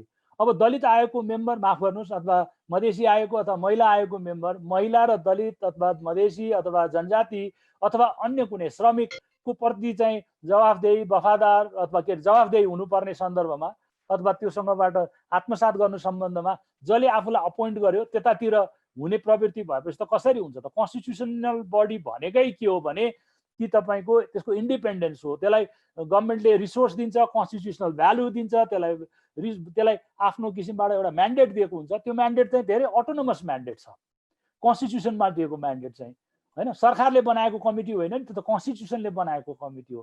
त्यो कसरी पार्टिसिपेटरी हुन्छ? त्यहाँ यस्तो यतिवटा मान्छे लाने भनेको छ, त्यसको त्यो लाने प्रोसेस के हो त? त्यसमा जवाबदेहिता के छ भन्ने कुरामा चाहिँ हामीले प्रश्न गर्नुपर्छ। त्यसलाई गर्न सकिन्छ। अब गर्नेले नगरेपछि के गर्ने भाइ? गर्न चाहिँ सकिन्छ। हामी अर्को प्रश्न जान्छौँ। तुला नारायण शाह। हो तुला भाइ। हजुर प्रश्न राख्नुहोस् या टिप्पणी। नमस्कार, सुनिन्छ हर्षजी? ल तुला नमस्कार। हजुर, धेरै नै अब सधैँभरि सुन्दा जति सुन्यो त्यति सुन्न मन लाग्ने सरको प्रेजेन्टेसन। मैले यो अब थ्योरिटिकल कुराहरू, सैद्धान्तिक कुराहरू त एकदम धेरै राम्रोसँग राखि नै राख्नु भएको छ। तर नेपालको कन्टेक्स्टमा मैले दुईटा स्पेसिफिक क्वेसन गर्न खोजेको, जहाँबाट सिभिल सोसाइटीको स्पेस चाहिँ साँगुरिएको भन्ने बहसहरू गर्दैछौँ। त्यसको दुईटा कुरा, एउटा चाहिँ के यहाँलाई लाग्छ कि जसरी सबै पार्टीका नेताहरूको एकै खालको मनोविज्ञान छ, बाहिरको मान्छेको कुरा नसुन्ने, आफूले बोलेको आफ्नो कुरा नै सर्वेसर्वा भन्ने जुन सबै पार्टीको मनोविज्ञान छ, त्यसरी नै ब्युरोक्रेसी, जुन टीका भट्टराईजीले पनि प्रश्न गर्नुभयो, ब्युरोक्रेसी लगायतका राज्यका अन्य निकायको मोटामोटी उहाँहरूमाथि प्रश्न गर्दाखेरि उहाँहरूको रुचिभन्दा विपरीत कुरा भयो भने उहाँहरू जसरी रिसाउनुहुन्छ वा सिभिल सोसाइटीलाई प्रश्न गर्नुहुन्छ, त्यसरी नै नेपालको एउटा ठुलो तबका जसले चाहिने एनजिओको नाममा ठुलो बजेट परिचालन गर्ने अथवा सिभिल सोसाइटीको नाममा ठुलो मेच ओगटने जुन एउटा पुरानो क्लड छ, त्यसले चाहिने उहाँहरूमाथि कुनै प्रकारको प्रश्न आयो वा उहाँहरूको होमा हो मिलाएन भने उहाँहरूले पनि नेता ब्युरोक्रेसी भन्दा फरक रूपमा चाहिने देख्दैन भन्ने कुरा लाग्छ कि लाग्दैन? एउटा यो प्रश्न। अर्को चाहिने के यहाँलाई यो लाग्दैन कि संविधान सभाको बैठक, दोस्रो संविधान सभामा जब ध्रुवीकरण नयाँ प्रकारले हुन थाल्यो र खास गरी जनजाति ककसले जब अलिकति क्रियाशीलता देखायो र त्यसपछि चाहिँ नेपालको सिभिल सोसाइटीकै एउटा सेक्सनले जसरी जनजाति महासङ्घको विरुद्धमा, डिएफआइडीको विरुद्धमा कुराहरू गरेर मिडियाबाजी भए, त्यसबाट चाहिँ नयाँ खालको परिस्थिति बनेको, खास गरी संविधान निर्माणमा जसरी सीमान्तकृतहरूले कुरा उठाए त्यसलाई चाहिने सपोर्ट गर्ने सिभिल सोसाइटीलाई टार्गेट गर्न थालेको र त्यसपछि चाहिने नेपालमा सिभिल सोसाइटी स्पेस अलिकति साँगुरिन खोजेको, खास गरी सीमान्तकृतको लागि जस्तो लाग्छ कि लाग्दैन? यो दुईटा प्रश्न हो। अब ब्युरोक्रेसीको प्रश्नमा चाहिँ तुलाजी मेरो के छ भने हामीले चिन्ने भनेको तपाईले भोट हालेको, मैले भोट हालेको भनेको पोलिटिकल लिडरसिप हो। एकाउन्टेबिलिटी पोलिटिकल मास्टर्सहरुकोमा डेफिनेटली ब्युरोक्रेसीले त्यसलाई अडचन गर्ने, त्यसलाई अप्ठ्यारो गर्ने, फेसिलिटेट गर्ने कुरामा त्यसको भूमिका हुँदैन मैले भन्न सक्दिनँ। जस्तो तपाईलाई एउटा साधारण उदाहरण दिन्छु। अहिले हामीले आजभोलि त बन्द गर्यो गभर्नमेन्टले, यो कोभिडको ब्रिफिङ हरेक दिन एकजना जागेश्वरजी भन्ने आउनुहुन्छ सहसचिव, उहाँले हाम्रो हरेक घरमा मान्छे मरेको छ, दुःख पाएको छ, उहाँले हामीलाई तथ्याङ्कमा बदलिदिनु भयो। एउटा सञ्जय शर्मा भाइले बडा मिठो लेख लेख्नुभयो नयाँ पत्रिकामा, शङ्खामा बदलियो भनेर। त्यहाँ त बेला बेलामा पोलिटिकल एकाउन्टेबिलिटीको मान्छे आउनुपर्ने हो नि, कि हामी यो काम गर्दैछौँ। मैले त त्यो जोइन्ट सेक्रेटरीलाई विश्वासै गर्छु, उसले त डेटा मात्रै भन्छ। गभर्नमेन्टको पब्लिक पोलिसी जनतालाई एजुकेट गर्ने काम कसको भन्दा पोलिटिसियन्सको। यत्रो कति सय मानिस हाम्रो निर्वाचित भएर गए, उनले जनतालाई प्यान्डेमिकको समयमा आश्वस्त बनाउने, सुसूचित गर्ने, पोलिटिकली तपाईको हामीहरू कमिटेड छौँ, यो ब्युरोक्रेसी हामीले यस्तो अरेन्जमेन्ट गर्दैछौँ, यो गरेन भने त्यसको जिम्मेवारी कसको जिम्मेवारी? त्यो जागेश्वरजी ब्युरोक्रेटको जिम्मेवारी हो कि पोलिटिसियन? हामीले त मैले त जागेश्वर चिन्दिनँ नि, जागेश्वरको ठाउँमा भोलि रामेश्वर आउँछ। तर मैले कसलाई चिन्छु भन्दाखेरि भानुभक्त ढकालजीलाई चिन्छु। तर उहाँलाई जनताले भोट हालेर लिएर आएको होइन, त्यो पार्टीले लिएर आएको, पार्टीको लिडरसिपले बोल्नु पर्यो। संसारभरि जहाँ जति डेमोक्रेसीजहरू छन् पब्लिक हेल्थको विषयमा प्यान्डेमिकको बेलामा पिरियडिक प्रेस कन्फरेन्स कसले गरिरहेछ? जनतालाई सूचना गर्ने, आश्वस्त गर्ने हैन। वडामा मान्छे मर्यो भने तपाईँ के वडा सचिव पठाउनुहुन्छ कि वडा सदस्य जान्छ? किनभने जनतालाई भोट त उसले हालेको। यसकारण पोलिटिकल संवादको दृष्टिकोणमा पनि राजनीतिक दलहरू अथवा राजनीतिक शक्ति जनताबाट पर भाग्दैछ एकाउन्टेबिलिटीको दृष्टिकोणमा। त्यही भएर नेपालमा सबैभन्दा ठुलो अर्को चुनौती के छ भने जसलाई पोलिसी चाहिने हो, जसले पोलिसी बनाउने हो, उसले चाहिँ प्रोजेक्टको कुरा गर्छ। पोलिटिसियनले ब्युरोक्रेसी हो नि प्रोजेक्टको कुरा गर्ने, त टाइम बााउन्ड रूपमा यो काम सिद्ध्याउँछु भन्ने हो नि त। अनि तपाईँ ब्युरोक्रेट्स कहाँ जानुभयो भने के गर्छ भने होइन पोलिसी नै छैन भन्छ, उसले पोलिसीतिर लिएर जान्छ। पोलिसी कहाँ जाने भने मन्त्रीलाई पोलिसीसँग मतलब छैन, यति यो काम यहाँ हुनु पर्यो भन्नेमा छ। त्यसकारण के छ भने रोल रिभर्सल भएको छ। हामीले रोल रिभर्सललाई पनि च्यालेन्ज दिनु पर्यो, पोलिटिकल एकाउन्टेबिलिटीको। त्यही भएर के छ भने तपाईँ जुनसुकै मुभमेन्टमा हुनुहोस्, डेमोक्रेसीलाई स्ट्रेन्थन गर्ने यदि सिभिल सोसाइटीको पोजिटिभ कोरिलेसन खोज्ने हो भने एकाउन्टेबिलिटीमा काम गर्नु पर्यो।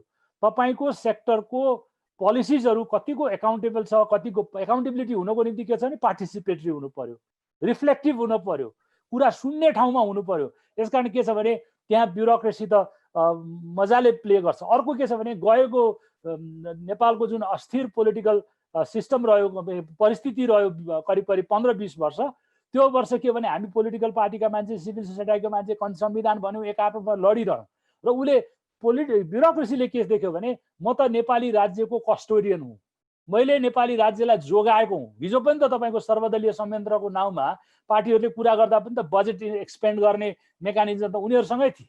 त्यसले गर्दा ब्युरोक्रेसीलाई हामीले चाहिने भन्दा बढी गऱ्यौँ र पोलिटिकल पार्टिजहरूलाई हामीले अथवा पोलिटिकल लिडरसिपलाई हामीले अनएकाउन्टेबल छोडिदियौँ। पोलिटिसियनले ब्युरोक्रेसीलाई ब्लेम गर्ने, ब्युरोक्रेसीले पोलिटिसियनलाई ब्लेम गर्ने, सफर को गर्ने जनता गर्ने। त्यही भएर अहिले रिसेन्टली हाम्रो यत्रो लोकल इलेक्सन भइसकेपछि के भन्यो भने हामीलाई प्रशासनले सहयोग गरेन भन्छ, पोलिटिसियनले के ब्युरोक्रेसीले के भन्छ, यी पोलिटिसियन्सहरू बुझेकै छैनन् भन्छ। भन्दा यो दुईटाको टेन्सनमा हामीहरू पर्दा हामीले क्वेसन गर्ने त के हो भने ब्युरोक्रेसीलाई गर्दा तपाईँ केही भन्न सक्नुहुन्न, एउटा धर्ना दिने बाहेक। तपाईँले चुनौती गर्ने भनेको, नागरिकले चुनौती गर्ने भनेको त जसलाई तपाईँ हामीले भोट हालेका छौँ, जसलाई हामीले प्रतिनिधित्व भनेका छौँ। दलितले दलित प्रतिनिधिलाई पनि प्रश्न गर्नु पर्यो, अर्को प्रतिनिधिलाई पनि प्रश्न गर्नु पर्यो, मधेसीले मधेसी प्रतिनिधिलाई पनि प्रश्न गर्नु पर्यो, अर्कोलाई पनि प्रश्न गर्नु पर्यो। त्यहाँनिर सोलिडारिटी छ। मैले भन्न खोजेको के हो भने नेपालमा लोकतन्त्र आयो, दलको लोकतन्त्र आयो, जनताको लोकतन्त्र धेरै पर गयो, त्यसमा नागरिक समाजको ठुलो भूमिका छ भन्ने लाग्छ। त्यसले गर्दा मैले ब्युरोक्रेसीको कुरा र तुलाको दुईटै कुरा गरेँ। अर्को चाहिँ के हो भने ए बाबा पहिलो के अरे संविधान सभामा त्यो अब नाम पनि त्यो बेलाको नेतृत्व प्रचण्ड बहुमत होइन र social एजेन्डाहरू definitely second constituent assembly आउँदाखेरि सबड्युट भएकै हो। र के हो भने त्यो संविधान नबन्नुमा, पहिलो संविधान सभाबाट संविधान नबन्नुमा विदेशी शक्ति, एनजिओ सारा कुरालाई दोष दिँदै पनि पोलिटिकल पार्टी दोषी हो कि होइन? राजनीतिक दलहरूले जुन किसिमको भावना उरालेका थिए अहिले के भन्छन् संघीयता हामीले ल्याएकै होइन भन्छ। जनताको घर घरमा दैलो दैलोमा नागरिक आन्दोलनसम्म संघीयता उनीहरू पुरा गरेको होइन। अब अहिले विदेशी र एनजिओले ल्यायो भनेर भन्ने, समावेशी उनीहरूले भन्ने भन्दा यिनीहरू आफ्नो रोलबाट एब्डिकेट गर्दैछन्, भाग्दैछन्। त्यही भएर अघि मैले भने it's politics has become too costly to leave to the politician. पहिलो संविधान सभाको फेलियर नागरिक समाजका कारण भएको हो, जनजाति महासङ्घका कारण भएको हो।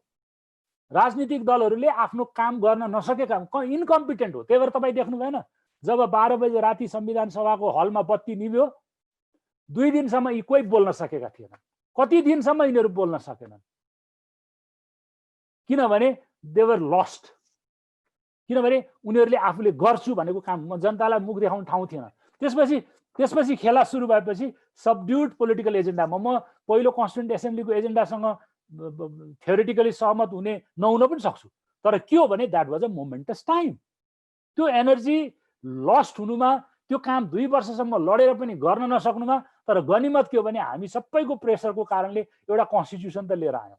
तर त्यो कन्स्टिट्युसन के हो भने डेफिनेटली पहिलो कन्स्टिट्युसन भन्दा पहिलो एसेम्ब्ली भन्दा दोस्रो एसेम्ब्ली कन्स्ट्रक्टेड थियो, आर्टिफिसियल थियो, त्यसले ल्याएको एजेन्डाहरू सबड्युट थियो। केही हदसम्म ठिक पनि थियो होला, तर के हो भने त्यो पोलिटिकल एनर्जी र मोमेन्टम जुन थियो त्यो चाहिँ लुज गर्यो। त्यो जनताका कारण लुज भएको होइन। म तपाईँहरूलाई अप्ठ्यारो लाग्ला, राजा पनि यो मुलुकबाट जनताको कारणले मात्रै गएको होइन, राजा राजाकै कारणले गएको। फ्रेन्च रिभोल्युसनमा हेर्नुभयो भने मोनार्की आफ्नै कारणले धराशायी भएर जान्छ, पोलिटिसियन आफ्नै कारणले धराशायी भएर जान्छ। भन्दा नेपालको लोकतन्त्रमा अहिले सबभन्दा बढी खतरा कसैबाट छ भने अनएकाउन्टेबल। कन्स्टिट्युसनमा लेखे पनि कन्स्टिट्युसन अनुसार नगरेपछि कसको के लाग्छ? हामी बोल्न पर्ने बेला भइसक्यो, तर हामीमा बोल्ने दम छैन, किनभने हामी सबै लोभी पापी छौँ।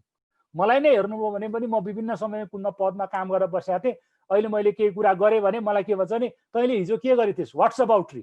अहिले सबभन्दा डर हामी सबैलाई के छ भने यसबाट उम्किन जरुरी छ। हिजो हुँदा के गरे थिइस् भनेर भन्छ, खुब लेखेर अब माफ गर्नुहोस् त्यस्तो शब्द प्रयोग गर्न नापिस् भनेर भन्छ नि त।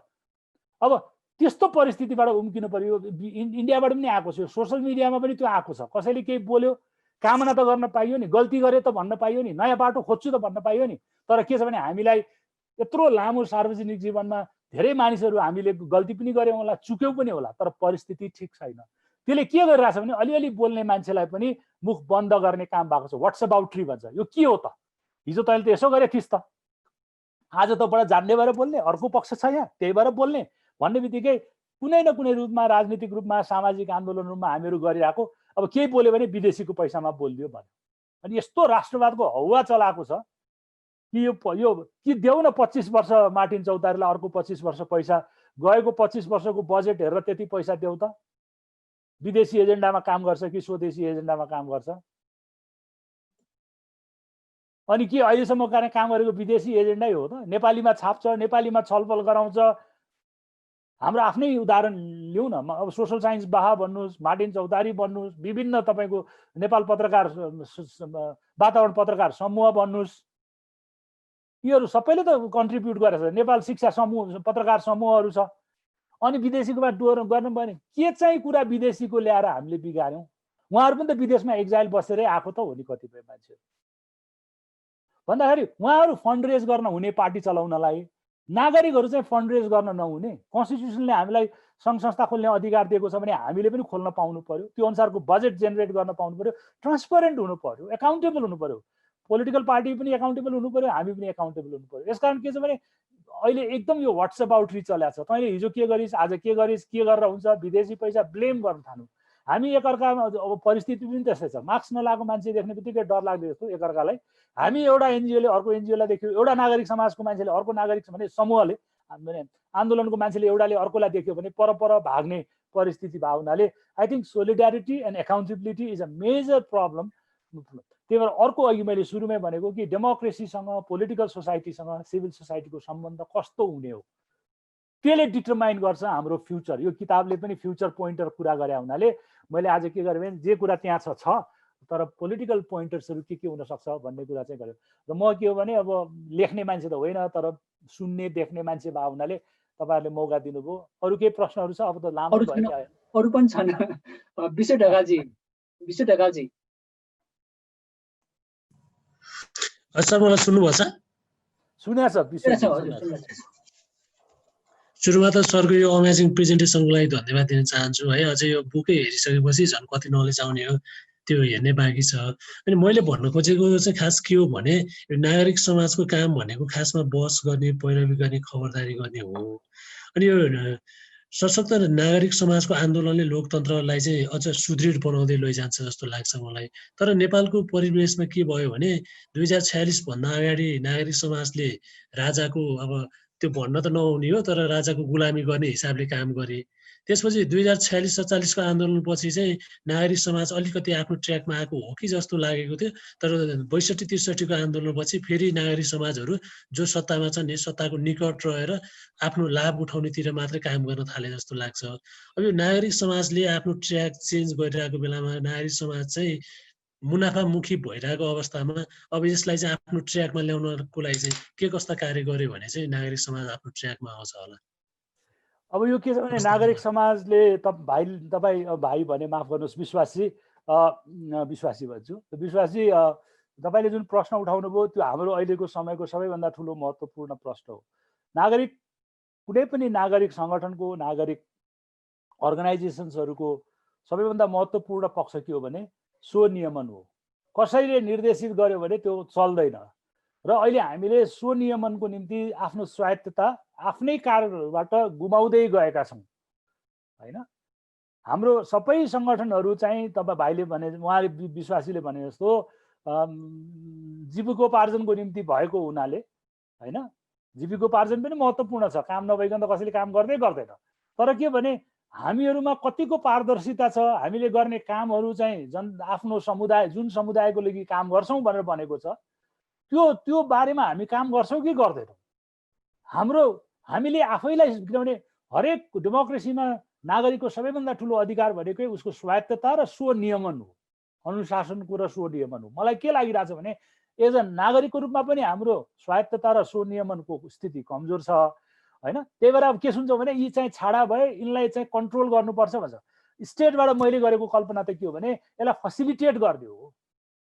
सिभिल सोसाइटीको रुल्स रेगुलेसन फन्ड एरेन्जमेन्ट यिनीहरूको काम कर्मलाई फसिलिटेट गरिदियो। तर के भयो भने सके प्रयोग गर, नसके यसलाई चाहिँ तपाईँको कन्ट्रोल गर, यसलाई आफ्नो परिबन्धमा बाँधेर लिएर जाऊ भनेको छ। त्यसमा हामीले प्रश्न किन उठाउन सकेनौँ भने सत्तासँग हाम्रो पनि लोभीपापी मन जोडिएकै छ। म यति पढेको मान्छे छु, भोलि म कुनै आयोगमा जान्छु, कुनै राजदूत हुन पाउँला, या केही नभए पनि राज्यको चाहिँ यो चाहिँ पुरानो चलन थियो राज्यको सिन्दुर पहिरिनु नै सबैभन्दा ठुलो कुरो हो भन्ने हैन। राज्यले रिकग्नाइज गरिदियो भने, तपाईँलाई आफ्नो समुदायले रिकग्नाइज गर्यो भने त्यति ठुलो राख्दैन, तर राज्यले केही गरेर रिकग्नाइज गर्यो भने तपाईँलाई सबै मान्छेले रिकग्नाइज गर्छन्। अझै पनि पावर स्टेटमै केन्द्र भएर बसेको छ। त्यही भएर अब बिस्तारै राज्यबाट दिने पुरस्कारहरूमा मान्छेहरूले प्रश्न गर्न थालेको छन्। त्यो हुँदा के हुन्छ, पाउँदा के हुन्छ, नपाउँदा के हुन्छ, चेतनाको स्तर बिस्तारै बढ्दै गएको छ। तर हामी सबैको पोलिटिकल इमेजिनेसन चाहिँ स्टेट र स्टेटको रिसोर्सेस र प्रोटेक्सनमा आधारित छ। नागरिकको रूपमा, समाजको रूपमा हामी स्वतन्त्रपूर्वक आफ्नो काम गर्न सक्छौँ, बोल्न सक्छौँ, राज्यलाई हामी चुनौती देख्न सक्छौँ भन्ने परिवेशमा हामी अझै पुगि नसकेको स्थिति छ। यो सोसल डेभलपमेन्टको कन्टेक्स्ट हो। त्यो समय आउन अझै समय लाग्न सक्छ, तर अब के गर्ने, यो एउटा लामो जर्नी छ। र अर्को कुरा के हो भने हाम्रो सिभिल सोसाइटी अथवा नागरिक समाज भनौँ अथवा सिएसओजहरू, सिभिल सोसाइटी अर्गनाइजेसन्सहरू भनौँ, डेभलपमेन्ट अर्गनाइजेसन्सहरू, सोसल मुभमेन्ट्सहरूको बिचमा अब सर्भाइभलकै क्वेसन छ। रिफ्लेक्सनको कुरा टाइमै हामीलाई भएको छैन। एउटा कुरा फेरि आज पनि एउटा समारोह राख्छु कि हाम्रो सोसल मुभमेन्ट र सोसल नागरिक आन्दोलनको उमेर समूह हेर्नुभयो भने एकदम यङ एजको मान्छेहरू छ र अघिल्लो जेनेरेसनको मान्छेहरूसँग इन्टरजेनेरेसनल कन्भर्सेसन पनि भएको छैन, किनभने सर्टन लेभलको हिस्टोरिकल अन्डरस्ट्यान्डिङ र कन्टिन्युटी पनि जरुरी छ। तर के भयो भने यो दिनानुदिनको फन्ड खोज्ने, प्रपोजल लेख्ने, मोबिलाइज गर्ने गर्दाखेरि सामान्य मान्छे पनि तपाईँको चाँडैभन्दा चाँडै थाक्ने र फटिक। अब एउटा मेजर कन्सर्न चाहिँ नागरिक आन्दोलनहरूमा, सिभिल सोसाइटी स्पेसेसहरूमा के देखेको छ भने फटिक पनि देखिएको छ हैन। प्रत्युष र हामी मभन्दा अलिक कान्छो हुनुहुन्छ, समकक्षी हो परिवेशमा, तर हामी थाकिसक्न लागिसक्यौँ। कतिपल्ट गर्ने र पुस्तान्तरण पनि जरुरी छ। त्यसको मतलब यो होइन कि हामीले आजभन्दा अगाडिको चाहिँ 50औं वर्ष अगाडिको हाम्रो चाहिँ सबैको माने श्रद्धेय हुनुहुन्छ गौरीशङ्कर लाल दास जस्तो मान्छेहरू जो चाहिँ ह्युमन राइट्सको लागि लड्नुभयो। त्यो उमेरसम्म हामी गइरहन्छौँ कि रहन्छौँ थाहा छैन, जान सके त हो, तर थाक्न पाउने पनि अधिकार छ हेर्नुहोस्।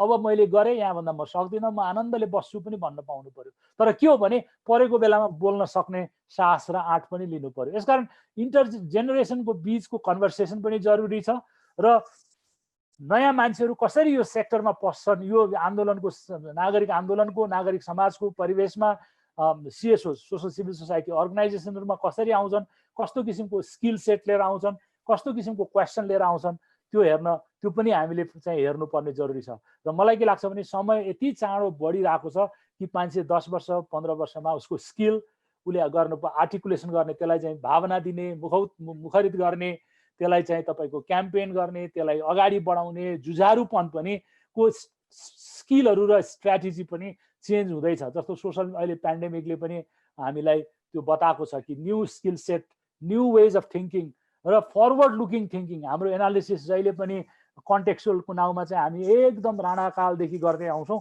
तर भविष्यको कुरा गर्ने बेलामा हामी जहिले पनि ढिला हुन्छ, चुक्छौँ हामी। त्यसले गर्दा मलाई लाग्छ whole looking at social movement or civil society space from a futuristic perspective, यो कसरी चेन्ज हुँदैछ, नेपालको सोसल रिलेसनसिपहरू कसरी फर्मेन्ट हुँदैछ, बन्दैछ, नयाँ सामाजिक सम्बन्धहरू कसरी इभल्भ हुँदै बन्दैछन्, पोलिटिकल स्ट्रक्चर्सहरू कसरी चेन्ज हुँदैछ, फ्युचरिस्टिक हुन पर्यो। मलाई लाग्छ अर्को वर्ष यस्तो कार्यक्रम भयो भने म जस्तो मान्छेलाई नबोलाउनु होला, म पुरानो भइसकेको हुन्छु होइन, सुन्न बोलाउनु होला। अब हाम्रो 50-55 क्रस गरेको म अब 60 पुग्न आएँ, त्यो मान्छेलाई बोलाउँदै नबोलाउनु, किनभने हामीहरू रिडन्डेन्ट भइसक्यौँ। के गऱ्यौँ गरेनौँ आफ्नो ठाउँमा छ, लेख्न सके लेखौँला, नभए बोल्नुला, तर नयाँ मान्छेलाई अपर्च्युनिटीहरू आउनु पर्यो। जस्तो अहिले टेक्नोलोजीको बारेमा यङ भाइ बहिनीहरूले धेरै काम गर्नुभएको छ, न्यू टेक्नोलोजी, डिजिटल स्पेसको बारेमा, डिजिटल डेमोक्रेसीको बारेमा, हेट स्पिच अहिलेको मानिसले जति हामी बुझ्न सक्दैनौँ, जुन चाहिँ इन्टरनेटमा जुन मिडियममा चाहिँ हेट स्पिचदेखि लिएर फ्रिडम अफ स्पिचको कुराहरू, सेक्सुअल ओरिएन्टेसनको पोलिटिक्स जुन सहजताको साथमा मेरो मभन्दा पछिको जेनेरेसनले, मेरो छोराछोरीको जेनेरेसनले बुझ्छ, मैले सेक्सुअल ओरिएन्टेसन एफर्ट गर्नुपर्छ, किनभने मेरो परिवेश, मेरो नलेज, सोसलाइजेसन डिफ्रेन्ट लेभलको छ। मैले हालाकि यसको अर्थ त्यसलाई मैले निषेध गर्न भनेको होइन, जति सजिलोसँग न्यू सोसल मुभमेन्टहरूलाई, न्यू सोसल फर्मेसन्सहरूलाई जो अहिलेको नयाँ जेनेरेसनले बुझ्न सक्छ, पुरानो जेनेरेसनले बुझ्न सक्दैन। तर यसको अर्थ यो होइन कि कम्प्लिटली त्यसमा इन्टरजेनेरेसनल कन्भर्सेसन हुने होइन। त्यही भएर अर्को एउटा पोसिबिलिटिज अब कुरा गर्दा गर्दै एजेन्डाको रूपमा मैले के हालेँ भने इन्टरजेनेरेसनल कन्भर्सेसन कसरी हुन्छ त डिफ्रेन्ट सोसल मुभमेन्टहरूको बिचमा, डिफ्रेन्ट सोसल स्पेसेसहरूको बिचमा। त्यही भएर अघि मैले सुरु गर्दा भनेदेखि यो ओरल हिस्ट्रीको कुराहरू, ओरल कम्युनिकेसनका कुराहरू सबै लेखेर मात्रै पनि सम्भव छैन, सबै रेकर्ड गरेर मात्रै पनि, त्यसलाई फर्मलाइज गरेर मात्रै सम्बन्ध छैन। त्यसले गर्दा नलेज सेयरिङ, नलेज एक्सचेन्जको पनि नेपालको नागरिक आन्दोलनका सन्दर्भमा महत्त्वपूर्ण पक्ष छ। हुन्छ, अरू प्रश्न? सरिता सापकोटाजी हुनुहुन्छ कि हुन्न? उहाँ मैले देखिनु जस्तो लाग्यो। केशव आचार्यजी?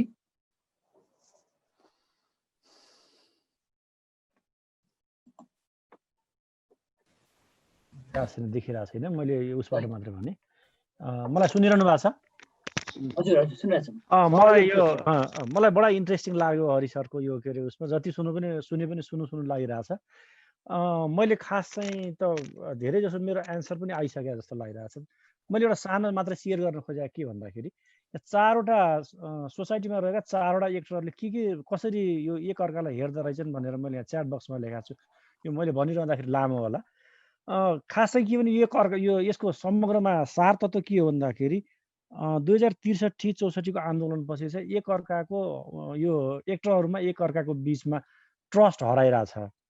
अघि हजुरले पनि भन्नुभयो के नापिस् तैँले विगतमा यस्तो काम गरेर के नापिस् त भनेर। अहिले चाहिँ त्यस्तो क्वेसनहरू उठिरहेको छ सोसियल मिडियामा पनि। एउटा सानो कुरा कसैले छोड्यो भने त्यसको 300-400वटा चाहिँ आउँछ, कमेन्टहरू आउँछ।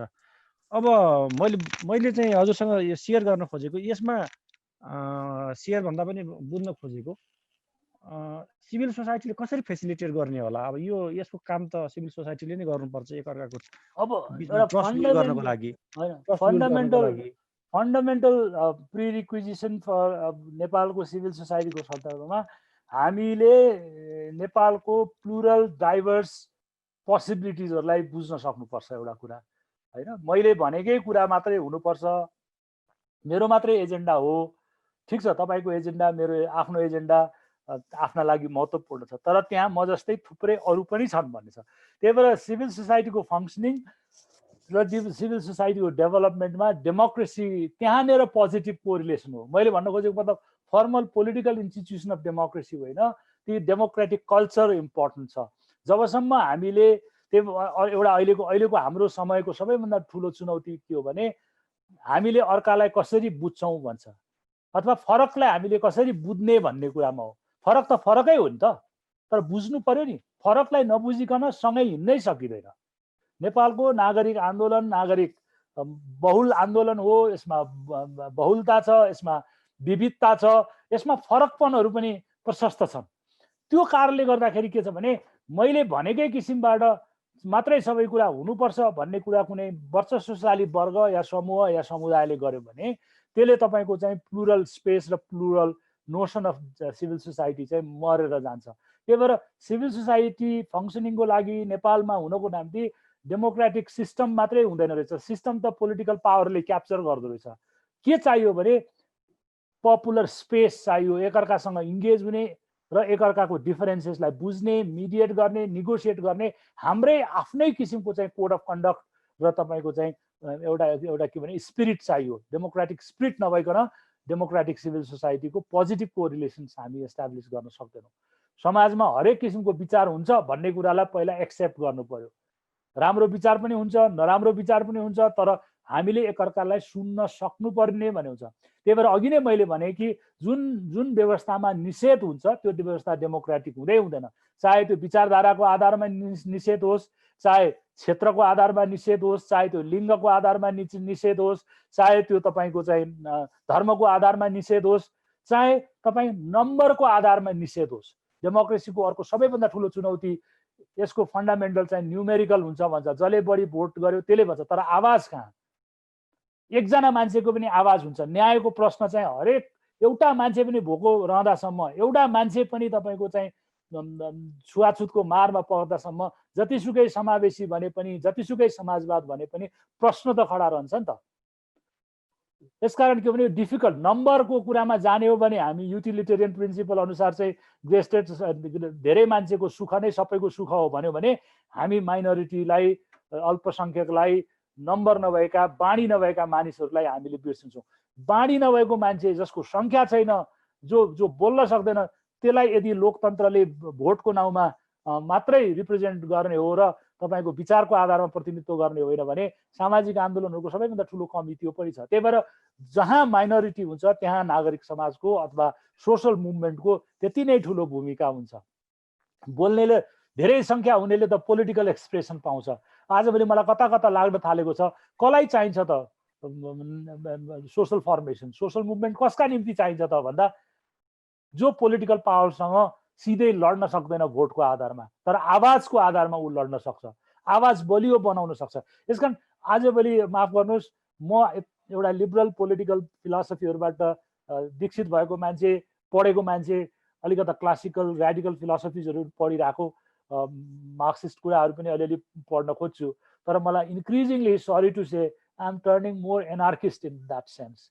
Why do we need social formation if it does not allow us to speak, doesn't allow us to maintain a different opinions? हैन भनेपछि नेपालको सन्दर्भमा यो अहिलेको परिस्थितिले पनि मलाई जगडेर त्यो किसिमको विचारहरू आएको होला, तर फन्डामेन्टली त्यो थ्योरिटिकल र अब चाहिँ हामीले अघि मैले सुरुमा प्रपोज गरेको एनालिसिस हुन्छ कि डेमोक्रेसी र सिभिल सोसाइटीको पोजिटिभ कोरिलेसन नेगेटिभ पनि हुन सक्छ है भन्यो भने कतै हाम्रो सोसल ट्रान्सफर्मेसनको एजेन्डालाई त्यहाँ अलिकता एजेन्डा घुसेको छ मेरो, सोसल ट्रान्सफर्मेसनको एजेन्डालाई अथवा भोइसलाई आर्टिकुलेट गर्ने एजेन्डालाई अगाडि बढाउन सकिन्छ कि जस्तो लागेको छ। धन्यवाद। हुन्छ, अर्को प्रश्न दुर्गाजी, दुर्गा कार्की। हेलो, नमस्ते। नमस्कार, मैले तपाईँलाई पहिलो पटक देखेँ। हजुर, थ्याङ्क यू। तपाईँको मैले खुब पढ्छु, मेरो घरमा तपाईँको लेख आयो भने सब मान्छे झुम्मेर पढ्न थाल्छन्।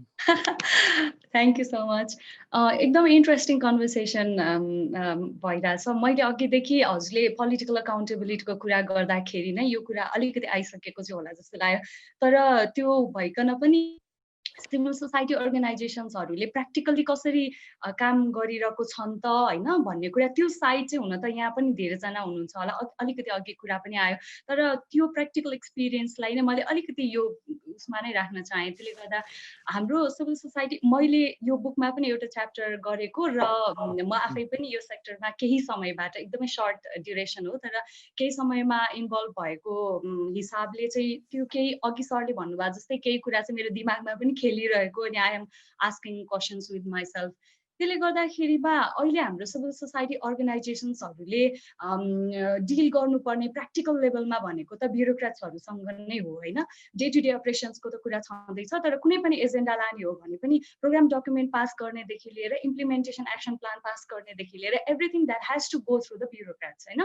त्यसले गर्दाखेरिमा धेरै अरूको पनि अनुभव सुन्दाखेरि चाहिँ के मलाई फिल भयो भने यो सिभिल सोसाइटीको एक्टर्सहरूको चाहिँ पोलिटिसियन्ससँगको कनेक्सन चाहिँ एकदमै लिमिटेड अथवा एकदमै त्यो बिचमा चाहिँ कतै ब्लक भएको जस्तो, र त्यो ब्लक भएको ठाउँमा चाहिँ ब्युरोक्रेट्सहरू रहेको र जुनसुकै जतिसुकै महत्त्वपूर्ण सामाजिक मुद्दामा काम गरिरहेको सिभिल सोसाइटी अर्गनाइजेसन अथवा जोसुकै नै भए पनि ब्युरोक्रेट्सहरूको विममा चलिरहँदाखेरिमा चाहिँ ब्युरोक्रेट्सहरूले जे भन्यो त्यही हुने अथवा उहाँहरूलाई खुसी पार्नुपर्ने, उहाँहरूलाई खुसी नपारिकन चाहिँ कसै गरी पनि अगाडि गर्न नसक्ने। त्यसले गर्दा बरु उहाँहरूलाई खुसी बनाएर जाँदाखेरिमा त्यो आफ्नो कजको भनौँ न 70% अथवा 40%सम्म आउन सक्छ भने पनि बरु लेट्स गो थ्रु द्याट भन्ने एउटा चाहिँ डिरेक्सन जस्तो उहाँहरूको एउटा मेन्टालिटी जस्तो मैले फिल गरेको हुनाले चाहिँ यो अघि सरले पनि भन्नुभयो जस्तो गरेर how do we build a direct connection between the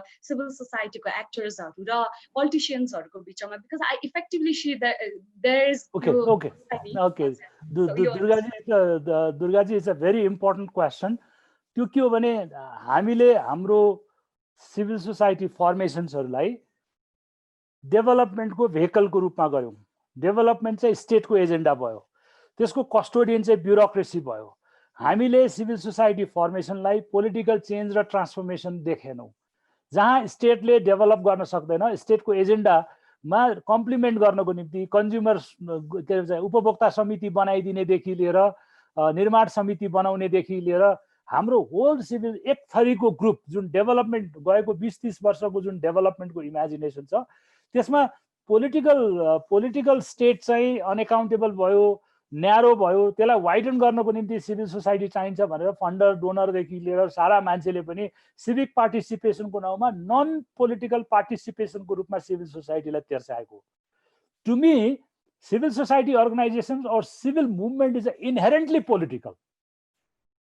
accountability is a political question. तपाईँ ब्युरोक्रेसीलाई एकाउन्टेबिलिटीको क्वेसन गर्दा पनि अल्टिमेटली त डिसिजन गर्ने त पोलिटिकल बस हो नि होइन। त्यही भएर यहाँ पनि तपाईँले जुन अहिले भन्नुभयो नि ब्युरोक्रेसीमा जानु पर्यो, प्रोजेक्ट पास गर्नु पर्यो, मिनिस्टरले टाउको यसो हल्लाइदियो भने त्यो ब्युरोक्रेसी तुरुन्तै काम गर्छ। अल्टिमेटली पावर त पोलिटिसियनसँगै लाइ गर्दो रहेछ र पोलिटिसियन पनि कुनै न कुनै सम्बन्धमा एउटा अहिले कहाँ छ त्यो डेटा, अब फेरि मलाई फुटनोट कहाँ छ यसको के छ भनेर कसैले सोध्ला कि, तर मलाई एउटा मेरो आफ्नो चाहिँ ओरल मेरो दिमागमा कहीँ लुकेर बसेको छ। 62 के अरे 90 सालको चाहिँ तपाईँको परिवर्तनपछि पार्लियामेन्टमा कति मान्छेहरू चाहिँ के काममा कुन परिवेशबाट आएछन् भन्दा धेरै मान्छेहरू शिक्षकबाट आएछन् होइन, शिक्षकबाट आएछन्। अनि धेरै मान्छेहरू केबाट आएछन् भन्दाखेरि त्यो बेलामा पञ्चायतको पोलिटिक्स कुनै न कुनै सङ्गठनमा आबद्ध भयो भने त्यसले चाहिँ राइट टु अर्गनाइज अथवा फ्रिडम अफ एसोसिएसनलाई बल दिन्छ, मेरो पोलिटिकल कजलाई पनि बल दिन्छ भन्ने। प्लस पञ्चायतको कालमा धेरै मान्छेहरू पोलिटिकल अन्डरग्राउन्ड हुँदा मारिने, पक्रिने, जेलमा जाने हुनाले एमनेस्टी इन्टरनेसनलको मेम्बर भएको देखिन्छ। नेपालमा एमनेस्टी इन्टरनेसनलको मेम्बर हरेक पोलिटिसियन्स हरेक गाउँमा तपाईँले देख्नुहुन्थ्यो होइन। इमेजिन गर्नुहोस् अहिले दक्षिण एसियाबाट एमनेस्टी खदेडिएको छ। नेपालमा सबभन्दा बढी प्रिजनर अफ कन्सियसनेस उनीहरूले एउटा पोस्ट कार्ड छापेर गर्थ्यो। 70s को दशकमा एमनेस्टी इन्टरनेसनलले एडभोकेसी गरेको नेपाल हो। तर अहिले रेजिस्ट्रेसनको ठाउँ नपाएर एमनेस्टी संसारभरि भौतारिरहेछ, बेसिकली दक्षिण एसियामा। नेपालमा त दक्षिण एसियाको अफिस खोल्न पनि दिएनन् हैन। भनेपछि हेर्नुहोस्, पोलिटिसियन्सले पावरमा गइसकेपछि कति कृतज्ञ हुँदो रहेछ, जनता त परै जाओस्। हेर्नुहोस्, तपाईँले कुनै बेला हेर्नुभयो आर्काइभमा गएर भने कतिजना मान्छे कुन ब्याकग्राउन्डबाट आयो भन्दाखेरि त्यो बेलामा नेचुरली तपाईँको चाहिँ एमनेस्टी इन्टरनेसनलमा मेम्बर हुने या जेसिसको मेम्बर हुने, त्यसले के भने अर्गनाइज गर्ने, इन्डिपेन्डेन्टली अर्गनाइज हुने, पोलिटिकल स्पेसमा बोल्ने, हेर्दाखेरि नन पोलिटिकल भयो तर त्यहाँ त जम्मा हुन पाइयो नि। त्यसपछि हामीले के देख्यौँ भने सब्सिक्वेन्टली रेड क्रसको चुनावदेखि लिएर जेसिसको चुनावदेखि लिएर कुनै पनि professional so called non partisan political फर्मेसनमा पनि पार्टीको आधारमा इलेक्सन भयो, किनभने we found that as a refuge. जुन बेलामा प्रतिबन्ध थियो त्यो बेलामा गऱ्यौँ। अब झन् 62-63 पछि आएपछि हेर्नुभयो भने यो रेडियोमा प्रतिबन्ध लगाउनुपर्छ, ट्याक्स लगाउनुपर्छ, एनजिओलाई कस्नुपर्छ भन्ने को मान्छे हो थाहा छ? जो मान्छे रेडियो चलाउँथे एनजिओमै काम गर्थे। आई थिङ्क अर्को प्रब्लम चाहिँ नेपालको सिभिल सोसाइटी मुभमेन्टको के हो भने we have been abdicated by our leaders. हाम्रो नेताहरूले हामीलाई त्याग गरेर बाहिर गएको छ। जो पहिला एनजिओमा काम गरेको थियो त्यसले नै उसलाई थाहा छ नि, उसले देखेछ नि पैसा कसरी आउँछ, के हुन्छ, उसको रोजीरोटी हिजो अन्डरग्राउन्ड टाइममा अथवा डिफिकल्ट टाइममा त्यहीँबाट चलेको थियो। त्यसलाई एकाउन्टेबल बनाउने, त्यसलाई सही रूपमा नियमन गर्नेमा कन्ट्रोल गर्ने पक्षमा गयो। अब म यसलाई कन्ट्रोल गर्छु भनेपछि एउटा इन्स्टेन्सेस छ, इलाममा कुनै साथी हुनुहुन्थ्यो, उहाँ रेडियो चलाउनुहुन्थ्यो, तर उहाँ जब त्यहाँको नगरपालिका अथवा गाउँपालिकामा अध्यक्ष भएर जानुभयो, सबभन्दा पहिला रेडियोलाई दुःख दिने काम उहाँले नै गर्नु। त्यही भएर ब्युरोक्रेट्स के हो भने ब्युरोक्रेट्सबाट रुल हुने भने त हामीलाई पोलिटिसियन यत्रो इलेक्सन सिलेक्सन किन चाहियो दुर्गा? तर हाम्रो कन्भर्सेसन के हो भने पोलिटिकल एकाउन्टेबिलिटीकै लागि हो। पोलिटिकल एकाउन्टेबिलिटी भनेको ब्युरोक्रेसीको पनि एकाउन्टेबिलिटी हो। र यो बिचको 25-30 वर्ष जुन पोलिटिक्स एब्सेन्स अफ पोलिटिक्स भयो, पपुलर पोलिटिक्स, पार्टिसिपेटरी पोलिटिक्स, कन्टेस्टेसनको पोलिटिक्स, हिंसाको स्याडोमा जुन नर्मल पोलिटिक्स अथवा जुन पिसफुल पोलिटिक्सको जुन एब्सेन्स भयो, त्यसमा के हो भने कस्टोडियन अफ नेपाली स्टेटको युनिटी इन्टिग्रिटी चाहिँ हाम्रो नाउँमा छ भन्यो। त्यसपछि जब चेन्ज आयो, डेभलपमेन्टको नाउँमा तपाईँको सहमतिको नाउँमा सर्वदलीय संयन्त्रहरू बन्यो, त्यसको कन्ट्रोल पनि कोसँग गयो? ब्युरोक्रेसीसँगै गयो। ऊ अझै पनि त्यो धङधङीमा छ। यसकारण हामीले पोलिटिकल सोसाइटीलाई अथवा पोलिटिकल पार्टिजलाई च्यालेन्ज नगरिकन ब्युरोक्रेसीसँग तपाईँ हामी लड्न सक्दैनौँ। By the way, choosing the partners, basically maintaining the distance at the same time maintaining the partner.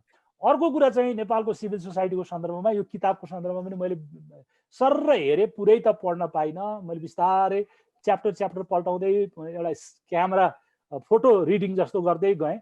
त्यो गर्दै जाँदा मैले एउटा के देखेँ भने सिभिल सोसाइटी र भायोलेन्ट पोलिटिक्सको के रिलेसनसिप छ।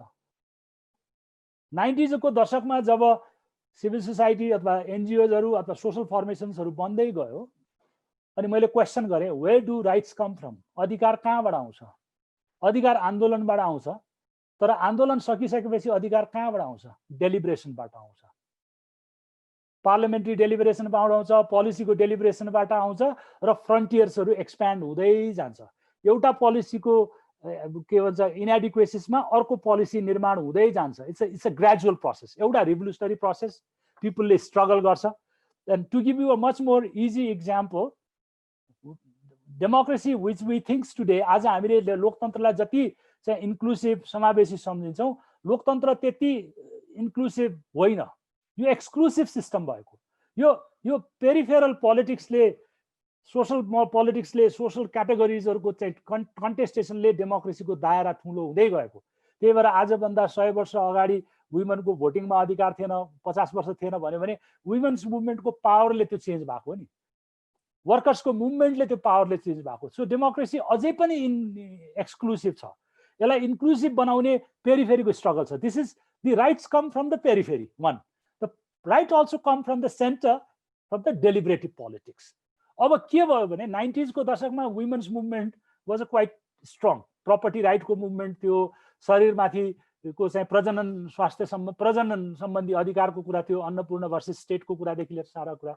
तर सडनली एउटा र्याडिकल इमेजिनेसन के आयो भने कि अब यो टोटल नेपाली स्टेटको रिस्ट्रक्चरिङ भयो भने अधिकार चाहिँ हामी पुनर्परिभाषित गर्छौँ र स्थापित गर्छौँ भन्छ। अधिकारहरू जहिले पनि के हुन्छ भने पहिला प्रयोग गरेको अधिकारमाथि थपिँदै जाने हो। र गएको 10 वर्ष हामीले अब महिलाकै केसमा हेर्नुभयो भने प्रजननको प्रपर्टीको अधिकार पाइसकेको महिला अहिले नागरिकतामा गएर अड्केको छ, मेम्बरसिपमा गएर अड्केको छ। So sometime radical politics undermines the constant regular evolution of the rights also. कोर्टहरूबाट पास हुँदै गएर लड्दै गएर अदालतमा गएर सोशल मुभमेन्टहरूबाट निगोसिएट गरेर तपाईको फेरि कन्टिन्युअस स्ट्रगल र निगोसिएसनले के गर्छ भने पब्लिक एजुकेसनको काम पनि गर्छ, राइट्सहरूलाई इन्टर्नलाइज गर्न पनि हेल्प गर्छ र राइट्सहरू मोर स्टेबल भएर जान्छ। र मैले के हेरिरहेको छु भने यो किताबमा मैले त्यो पाइनँ कि रिभोल्युसनरी पोलिटिक्सको 25 वर्षको जुन भायोलेन्ट पोलिटिक्सले सोशल मुभमेन्टको राइट्सको स्पेसहरूलाई कहाँ लिएर गयो, मेरो आफ्नो भोकेसन हो, त्यो मेरो इन्ट्रेस्ट हो, त्यहाँ लेखिनुपर्छ भन्ने छैन, किनभने सबैले त्यो लेख्दा पनि कुरा पनि आउँदैन। तर के भने मैले के देखेको छु भने in the name of new rights, radical rights, we lost our rights that we were enjoy. मैले चाहिँ अब मैले त्यति वुमेन्स मुभमेन्टको बारेमा छैन, तर कर्सरी रूपमा हेर्दाखेरि हिजो शरीरमाथि मेरो अधिकार छ, प्रजनन अधिकार मेरो छ, शरीरमाथि मेरो सत्ताको अधिकार छ भन्ने महिला अहिले राज्यको नागरिकता मेम्बरसिप खोजेको स्थिति छ। 1990s बाट अनइन्टरप्टेड त्यो लिगल स्ट्रगल, सोशल मुभमेन्टको स्ट्रगल बढेको भयो। History is full of ifs and buts, यदि इतिहास चाहिँ यदि र जतिले भरपूर्ण छ। तर एउटा कल्पना के गरौँ भने र्याडिकल पोलिटिक्सले मात्रै राइट्सहरू एस्टाब्लिस गर्छ या रिनिगोसिएट हुने नाउँमा कन्स्टिट्युएन्ट एसेम्ब्लीको अघि मैले 2टा तुलाको क्वेसनमा भने त्यो रिनिगोसिएट हुने नाउँमा कतिपय हाम्रो अलरेडी इन्जोय गरेको, अलरेडी बेनिफिट भइसकेको राइट्सहरू रिनिगोसिएट हुँदा अनसर्टेन भएर गयो। त्यहाँ पनि सोशल मुभमेन्ट चाहिँ नेपालको सन्दर्भमा र्याडिकल मुभमेन्ट, त्यसमाथि पनि भायोलेन्ट मुभमेन्ट र सोशल मुभमेन्टको के रिलेसनसिप छ। भायोलेन्ट मुभमेन्टले लिएर आएको अधिकारको दायरालाई कन्सोलिडेट गर्न, त्यसलाई इन्स्टिट्युसनलाइज गर्न, संस्थागत गर्न सामाजिक आन्दोलनको कस्तो भूमिका हुन्छ विदाउट एग्रिङ और डिसएग्रिङ विथ दि भायोलेन्ट मुभमेन्ट। त्यही भएर जुन 62-63 को जनआन्दोलनले स्थापित गरेको धेरै जसो पहिचानको मुद्दाहरूलाई चाहिँ त्यसलाई कन्स्टिट्युसनल पोलिटिक्सको मार्फत, रेगुलर पोलिटिक्सको मार्फत अगाडि बढाउन गाह्रो भएको सायद चुनौती त्यहाँनिर हो कि म स्योर छैन, किनभने मैले त्यसमा अझ बढी हाइपोथेसिस लिएर हेर्नुपर्ने हुन्छ। म सबै विषयमा अध्ययन गर्ने मान्छे पनि होइन, म पढ्ने भावनाले ककले के लेखेँ भने पढे विचार गर्ने मात्रै छ। तर मलाई के लाग्छ भने यो किताबमा एउटा एब्सेन्ट देखिएको के छ भने भायोलेन्ट जुन 25 वर्षमा त भायोलेन्ट पोलिटिक्स पनि हामीले देख्यौँ। त्यो भायोलेन्ट पोलिटिक्सको बेलामा सिभिल सोसाइटी मुभमेन्ट्सहरू, नागरिकहरूको आन्दोलनहरूको स्थिति के थियो त, सबड्युड भयो कि? त्यही भएर त्यो ह्युमन राइट्स मुभमेन्टको च्याप्टर एउटा थप्न पाएको भए अर्कोले कसैले गर्नुहुन्छ, प्रत्युषहरूले फर्स्ट च्याप्टरमा लेख्नु भएको छ एडिटरहरूले कि हामीले लोकतान्त्रिक आन्दोलन र नागरिक यो मानवाधिकारको आन्दोलन महत्त्वपूर्ण आन्दोलन हुँदा हुँदै पनि हामीले त्यसमा च्याप्टर सब्मिट गर्न पाएनौँ भन्नुभएको छ। मैले त्यसलाई कमजोरी देखाउन खोजेको होइन, तर मलाई लागेको कुरा चाहिँ मैले यो आजको मौकामा राखेँ। I hope Durga you got something. अब हामी टुङ्ग्याउँतिर लाग्छौँ। अन्तिम प्रश्न भनौँ, टङ्क अर्यालजी। ओ भाइ टङ्कजी। हरि सर नमस्कार। ओ नमस्कार टङ्क भाउ। अनि सुन्दा सधैँ मजा लाग्छ, खुसी लाग्छ, सुनिरहेको खुसी लाग्छ। मलाई एउटा कुरा हरि सरले बिचमा मैले पहिले क्वेसन पोज गरेको थिएँ, बिचमा पनि कुरा त आयो। यो 2टा पाटो देखेँ कि मैले आफूले हेर्दाखेरि। एउटा भनेको सिभिल सोसाइटी फ्रन्टमा बसेको जुन लिडरसिप छ, जसले विभिन्न अभियानहरूलाई, विभिन्न क्याम्पेनहरूलाई लिड गरेको छ, मान्छेले सिभिल सोसाइटी लिडर भनेर चिनेको छ। तर त्यही व्यक्ति गभर्मेन्टको जुन पोलिटिकल पावर एक्सर्साइज गर्न चाहिँ सधैँ जानलाई चाहिँ सधैँ मरिमेट्ने र त्यसको लागि सधैँ लागिरहने र ठिक छ सर्टेन लेभलमा कन्ट्रिब्युसन गर्ने सन्दर्भमा म काम गर्छु, राज्यलाई योगदान गर्छु भन्दा त्यसलाई पनि नकार्ने स्थिति भएन।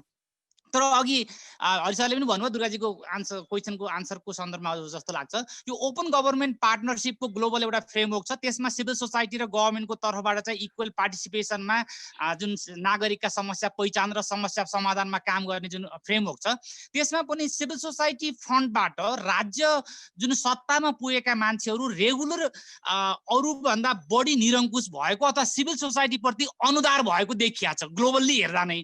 त्यस हिसाबले हेर्दा जो सिभिल सोसाइटी फ्रन्टबाट अगाडि आएका मान्छे पनि प्रिन्सिपल्ली त्यसलाई आत्मसात गरेर सिभिक स्पेस बढाउनु पर्छ, नागरिक जुन आवाज नहुनेहरूको आवाजलाई चाहिँ स्थान दिनुपर्छ, बहुमत आवाज त पोलिटिक्स भित्र नै अटाउँछ भन्दै गर्दा त्यो भ्यालुलाई चाहिँ माथि गएर चाहिँ त्यसलाई प्रोटेक्ट गर्न नसकेको अवस्थामा चाहिँ यो पोलिटिकल पावर ग्राब गर्ने एउटा फ्रन्ट मात्रै हिसाबले इस्टाब्लिस भइरहेको हो कि जस्तो मैले सोचिरहेको छु। हरि सरले अब धेरै पर्सपेक्टिभ छ, अलिकति सुन्न मात्रै खोजेँ मैले।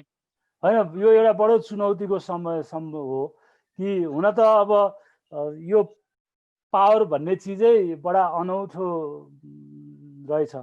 एउटा एस खानदेकरको याति भन्ने उपन्यास केही समय अगाडि पढाएको थिएँ, राजा नहुसको, त्यो दसैँमा भन्छ नि कि ऐश्वर्यम नहुसे गतिश्च पवने, ऐश्वर्य चाहिँ नहुस राजाको जस्तो होस् भन्नेमा उसको छोराको एउटा डिलेमाको बारेमा लेखेको छ कि पावरले मान्छेलाई कस्तो मदमत्त बनाउँछ भनेर। भन्दा यो पावरलाई ग्र्याप गर्न सक्ने हामी सबैको मनमा छुचुन्द्रो बस्या हुन्छ। यो पावरको साइकोलोजिकल अरेन्जमेन्टको बारेमा हाम्रोमा त्यति साह्रै स्टडिजहरू भएको छैन, साइकोलोजिकल स्टडिजहरू। तपाईँले उठाएको पुरो महत्त्वपूर्ण प्रश्न हो कि हाम्रो सिभिल सोसाइटीको स्ट्रगल डेमोक्रेसीमा पनि इलेक्ट्रोल पोलिटिक्सको लागि थियो भने त्यसको ट्राजेक्ट्री अर्कै हुन्छ। इलेक्ट्रोल पोलिटिक्स जहिले पनि पावरकै लागि हुन्छ, मान्छे चुनावमा निर्वाचित भएर जाने हो। इलेक्ट्रोल पोलिटिक्स र डेमोक्रेटिक पोलिटिक्स एउटै हो कि होइन भन्नेमा मलाई आजभोलि टेन्सन आएको छ। यो टेन्सन कहाँबाट आएको छ भने कि यसको अर्लियर हिस्टोरिकल प्रेसिडेन्ट्स पनि छ। सबै एन्टी कोलोनियल मुभमेन्टहरू, एन्टी कोलोनियल भनेको उपनिवेशवादको आन्दोलनहरू डेमोक्रेटिक आन्दोलन हो कि होइन भन्दाखेरि सुन्दा त डेमोक्रेटिक आन्दोलन थियो, स्वराज्य पाउनु पर्यो, आफ्नो अधिकार पाउनु पर्यो, हाम्रो शासन आफैले गर्नु पाउनु पर्यो भन्यो। तर सबै एन्टी कोलोनियल मुभमेन्टमा except India, majority of anti colonial movement turn into dictatorship. Not all movement are democratic movement. नेपालको डेमोक्रेटिक मुभमेन्टमा दुईटा आजभोलि मेरो थ्योरिटिकल डिलेमा चलेको छ। म लेख्नलाई अलि अल्छी मान्छे छु, म श्रुति परम्पराको मान्छे, मलाई कुरा गर्न रमाइलो लाग्छ। सुरुको मुभमेन्टलाई मैले 62 के अरे 90 को मुभमेन्टलाई डेमोक्रेटिक मुभमेन्ट भनेको छु, प्रजातान्त्रिक आन्दोलन हो त्यो भनेको छु। त्यसले के छ भने सिभिल एन्ड पोलिटिकल राइट्सलाई इस्टाब्लिस गर्यो, दलहरूको अधिकारलाई गर्यो। सेकेन्ड पोलिटिकल मुभमेन्ट 62-63 को मुभमेन्ट चाहिँ रिपब्लिक मुभमेन्ट हो। स्टेट, तपाईँले कन्स्टिट्युसन हेर्नुभयो भने स्टेट झन् बलियो भएर गएको छ। समावेशी हुनुपर्छ, यो गर्नुपर्छ भन्यो भने सबै अधिकारहरूलाई सुनिश्चित गर्नुपर्ने ठाउँमा राज्य माथिको चाहिँ हाम्रो इच्छा आकाङ्क्षा, राज्यपछिको साधन स्रोतको लगानी बढेर गएको छ। डेमोक्रेटिक मुभमेन्टले स्टेटलाई डेमोक्रेटाइज गर्यो भने रिपब्लिकन मुभमेन्टले स्टेटप्रतिको एक्सपेक्टेसन्सहरूलाई बढाएर लिएर गयो, स्टेटसँगको रिलेसनसिप र डिपेन्डेन्सी बढाएर लिएर गएको छ। यो डेमोक्रेटिक मुभमेन्ट र रिपब्लिकन मुभमेन्टको टेन्सनबाट हामीले कतै हेऱ्यौँ भने यो पोलिटिकल लिडरसिपहरू जो डेमोक्रेटिक लिडरसिपमा लडेका मानिसहरू थिए, where they fit for the republican movement, इन्क्लुसिभको मुभमेन्टमा काम गर्न सक्छन् कि सक्दैनन्, एउटा कुरा त्यो। अर्को कुरा के छ भने जसले सबभन्दा बढी स्टेट नै नेपालको इल हो, 265 वर्ष, माफ गर्नुहोस् त्यो फ्रेज जहिले पनि आउँछ, 265 वर्ष 66 वर्ष कति वर्ष पुरानो हो। हालाकि म त मेरो देशको कल्पना त सिभिलाइजेसनसम्म गर्छु, तर 265 वर्ष सारा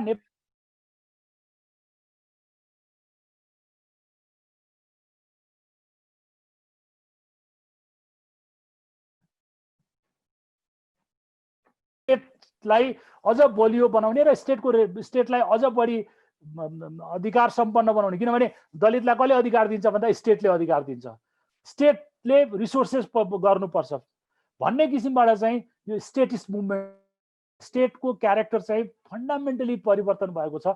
स्टेट मोर डेमोक्रेटाइज हुनुपर्ने ठाउँमा स्टेटलाई हामीले सतहको रूपमा चाहिँ स्ट्रक्चरमा लिएर गयौँ, फेडरलिजम भन्यो, यो सारा कुरा भन्यो। तर पिपल चाहिँ कता कता हराएको जस्तो देखेछ। त्यो इन्डिभिजुअलको पर्सपेक्टिभ होला, ममा अलिअलि लिबरल फिलोसफीको पर्सपेक्टिभबाट हो।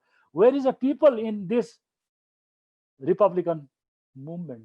गणतन्त्र त भन्यो, गणमा गण हराएको भएको छ। भोइस, कलेक्टिभ भोइसको नाउँमा तपाईँको alternative voice, dissident voice, minority voice झनपछि झन खतम भएर गएको छ। त्यही भएर स्टेटलाई एकाउन्टेबल बनाउनको निम्ति नागरिक, राज्य भयो भने नागरिक हुन्छ हैन, गण भयो भने पनि नागरिक, गणवासीहरू हुन्छन्। अब यसलाई कसरी बलियो बनाउने हो, यसको परिवेश के हो, मसँग अहिले तुरुन्तै आन्सर छैन। र कता कता कता भने डरको संशय, भय, अनिश्चितता, त्यसमाथि यो पेन्डेमिकले चाहिँ मोडर्न पोलिटिकल अरेन्जमेन्टहरू, राज्यलाई जनतासँग जोड्ने यावत संयन्त्रहरू सामाजिक आन्दोलनहरू, नागरिक समाजहरू, एनजिओजहरू, सिभिल सोसाइटीहरू र पोलिटिकल पार्टीलाई पनि रिडन्डेन्ट बनायो। कसरी रिडन्डेन्ट बनायो भने कि तपाईँ घरभित्र बस्नुहोस्, प्यान्डेमिक छ, मुखमा मास्क लगाउनुहोस्, अरूलाई नभेट्नुहोस्, सामाजिक संयन्त्रहरू विक भएर गयो। दुईटा आपदालाई अब कन्क्लुड गरौँ आज, दुईटा आपदालाई हामीले जोडेर हेऱ्यौँ भने त्यो पनि दुईटै एक्स्ट्रा अर्डिनरी सिचुएसन र इमर्जेन्सी सिचुएसन हो। एउटा प्यान्डेमिक हो, एउटा भुइँचालो हो, भूकम्प। दुईटैको साइन्स इम्पर्फेक्ट छ। अझ भूकम्प अनप्रेडिक्टेबल छ। यसमा त मास्क लगाऊ, स्यानिटाइजर लगाऊ भन्छ, भूकम्पको त केही पनि छैन। प्रतिरोधकको घर बनाउँछ, हल्लाएपछि जग भनेको हामी उभिएको जग भनेपछि अर्को जग संसार पनि हल्लिन्छ। तपाईँको वस्तुस्थिति, मनस्थिति सबै हल्लिन्छ, एक्जिस्टेन्सियल छ। एउटा आपदा आउँदाखेरि हामी एउटै टेन्टमा हामी सबै बस्न सक्ने, नागरिक संयन्त्रहरू चलायमान हुन सक्ने, खान नपाउनेलाई खान पाउने हुनेले खुवाउन सक्ने, मरमपट्टि लगाउन सक्ने, हामी सबै सामाजिक सोलिडारिटी क्रिएट गर्न सक्यौँ भने यो आपदा अहिले जुन हामीले भोगिरहेका छौँ त्यो आपदामा नागरिक संयन्त्रहरूको आवश्यकताको कल्पना गर भने डरका कारण, फियर, र यो फियर नै राज्यको सबैभन्दा ठुलो यन्त्र हो राज्य गर्नलाई। र अब आउने प्यान्डेमिक पछिको पोलिटिकल सिस्टम, नेपालको पोलिटिकल सिस्टम अझ बढी अथोरिटेरियन हुनेवाला छ। किनभने हामीलाई पोलिटिकल पार्टी, यो जननिर्वाचित प्रतिनिधिहरू किन चाहियो? म भोकै थिएँ, यो आउँदै आएन। टुडी खेलमा मान्छे खुवाउँदैछ, मान्छेलाई नखुवा भन्ने तपाईँको पोलिटिकल संयन्त्र छ। किन चाहियो यो त? होइन, त्यसले गर्दा अझ बढी सोसल सोलिडारिटीको आवश्यकता छ। प्यान्डेमिक पछिको सिभिल सोसाइटीमा सोसल सोलिडारिटी, रिलेसनसिप, निड अझ बढी टटकार भएर आएको छ। तर स्टेट र प्यान्डेमिकको कम्बिनेसनले एउटा फ्याटल कम्बिनेसन के निकालेको छ भने हाम्रो, किनभने all politics are territorial, all politics are physical. तपाईँ अहिले हामीलाई जुन कठिनका साथ यसरी कुरा गरेको छौँ यो टेक्नोलोजीले दिएको छ, तर डेमोक्रेटिक पोलिटिक्स भर्चुअल कन्भर्सेसनबाट मात्रै पावर एक्सर्साइज हुन्छ कि हुँदैन भन्ने भन्न सकिँदैन। आजसम्म जुन पोलिटिक्सको इन्स्ट्रुमेन्ट तयार भएको छ त्यो फिजिकल हो। यदि मजदुर हेपियो भने मजदुरले धरना गर्नु पाउनु पर्यो, फ्याक्ट्री बन्द गर्नु पर्यो। र आजभोलि मजदुरलाई अब्स्ट्रक्सनिस्ट भनेर भन्छ त होइन। ट्रेड युनियनले मलाई सिकाएको, म ट्रेड युनियन आन्दोलनमा पनि काम गरेँ, के हो भने तपाईँ फ्याक्ट्री बन्द गर्नुहुन्छ खोल्नको लागि, सदाको लागि बन्द गर्नुभयो भने त सम्बन्ध मालिकसँग तपाईँको अथवा रोजगारदातासँग तपाईँको सम्बन्ध सिद्धिन्छ। तपाईँ फ्याक्ट्री बन्द गर्नुहुन्छ खोल्नको लागि ताकि तपाईँको बालबच्चाको मुखमा माड तपाईँले खुवाउन सक्नुहोस् भनेर। निगोसिएसनमा विश्वास गर्छ, फिजिकल पावरमा विश्वास गर्छ। अब प्यान्डेमिकको नाउँमा फ्याक्ट्रिजहरू वर्षौँ बन्द भइसक्यो, हामी बोल्न सकेका छैनौँ, रिप्रेजेन्टेसन गर्न सकेका छैनौँ। पब्लिक पोलिसीहरू धराशायी भइसके, तपाईँ रिप्रेजेन्टेसन गर्न सक्नुहुन्न प्यान्डेमिकको नाउँमा। र एउटा कुरा चाहिँ के हो भने प्यान्डेमिकको कारण जुन किसिमको इमर्जेन्सी मेकानिजम्सहरू, इमर्जेन्सी प्रोभिजन्सहरू लिएर आएको छ त्यो इन्स्टिट्युसनलाइज हुने बित्तिकै रेगुलर पोलिटिक्सको कल्पना हामी गर्न सक्दैनौँ। पोस्ट प्यान्डेमिक पोलिटिक्स नेपालमा त्यो डिरेक्सन देखिसकेको छ, अझ बढी कठिन हुन्छ। यसकारण नागरिक समाजहरू हामीले एउटा, त्यही भएर अघिदेखि मैले भनेको छु फ्युचरिस्टिक पोलिटिकल एनालिसिस, सोलिडारिटी बिल्डिङको कामहरू हामीले गर्नुपर्छ भन्ने कुरा, चुनौती त्यहाँनिर छ। संसारभरि प्यान्डेमिकले त्यो पोलिसी निकालेको छ। अमेरिकाकै इलेक्सन हेर्नुहोस् न, नर्मल इलेक्सनको भए सायद ट्रम्पले नै जित्यो होला, तर पावर ट्रान्जिसन सजिलो हुन्थ्यो। प्यान्डेमिकको नाउँमा मान्छेले भोट तपाईँको इनोभेट भएर चाहिँ पोस्टबाट हारे, एउटा चाहिँ म्याड बहुला राजनीतिज्ञले त्यसलाई रिकगनाइज गरेका छैन र 200 वर्षको डेमोक्रेटिक एक्सर्साइज र एक्सपिरियन्स धराशायी हुने स्थितिमा पुगेको छ। भन्दाखेरि अनौठो समय छ नागरिकका लागि। राज्यहरू आफूलाई रिइन्भेन्ट गर्छन्, उनीहरूसँग साधन छ, स्रोत छ, शक्ति छ, तर नागरिक झनपछि झन बढी निस्सहाय हुँदै गरेको छ। त्यसकारण नागरिकलाई नागरिक आन्दोलन चाहिन्छ, नागरिकलाई नागरिक समाज चाहिन्छ, नागरिकलाई सोसल सोलिडारिटी चाहिन्छ। Thank you very much. धन्यवाद हरि शर्माजीलाई र तपाईँहरू सबैलाई धन्यवाद। हाम्रो अर्को कार्यक्रम पनि आउनु होला, त्यो 24 नोभेम्बर 2020 मा हो, 9 मङ्सिर 2077 मा। यो चाहिँ मधेसमा पञ्चायती परम्परा र प्रक्रिया भन्ने हो। तपाईँ आउनु होला। धेरै धेरै धन्यवाद।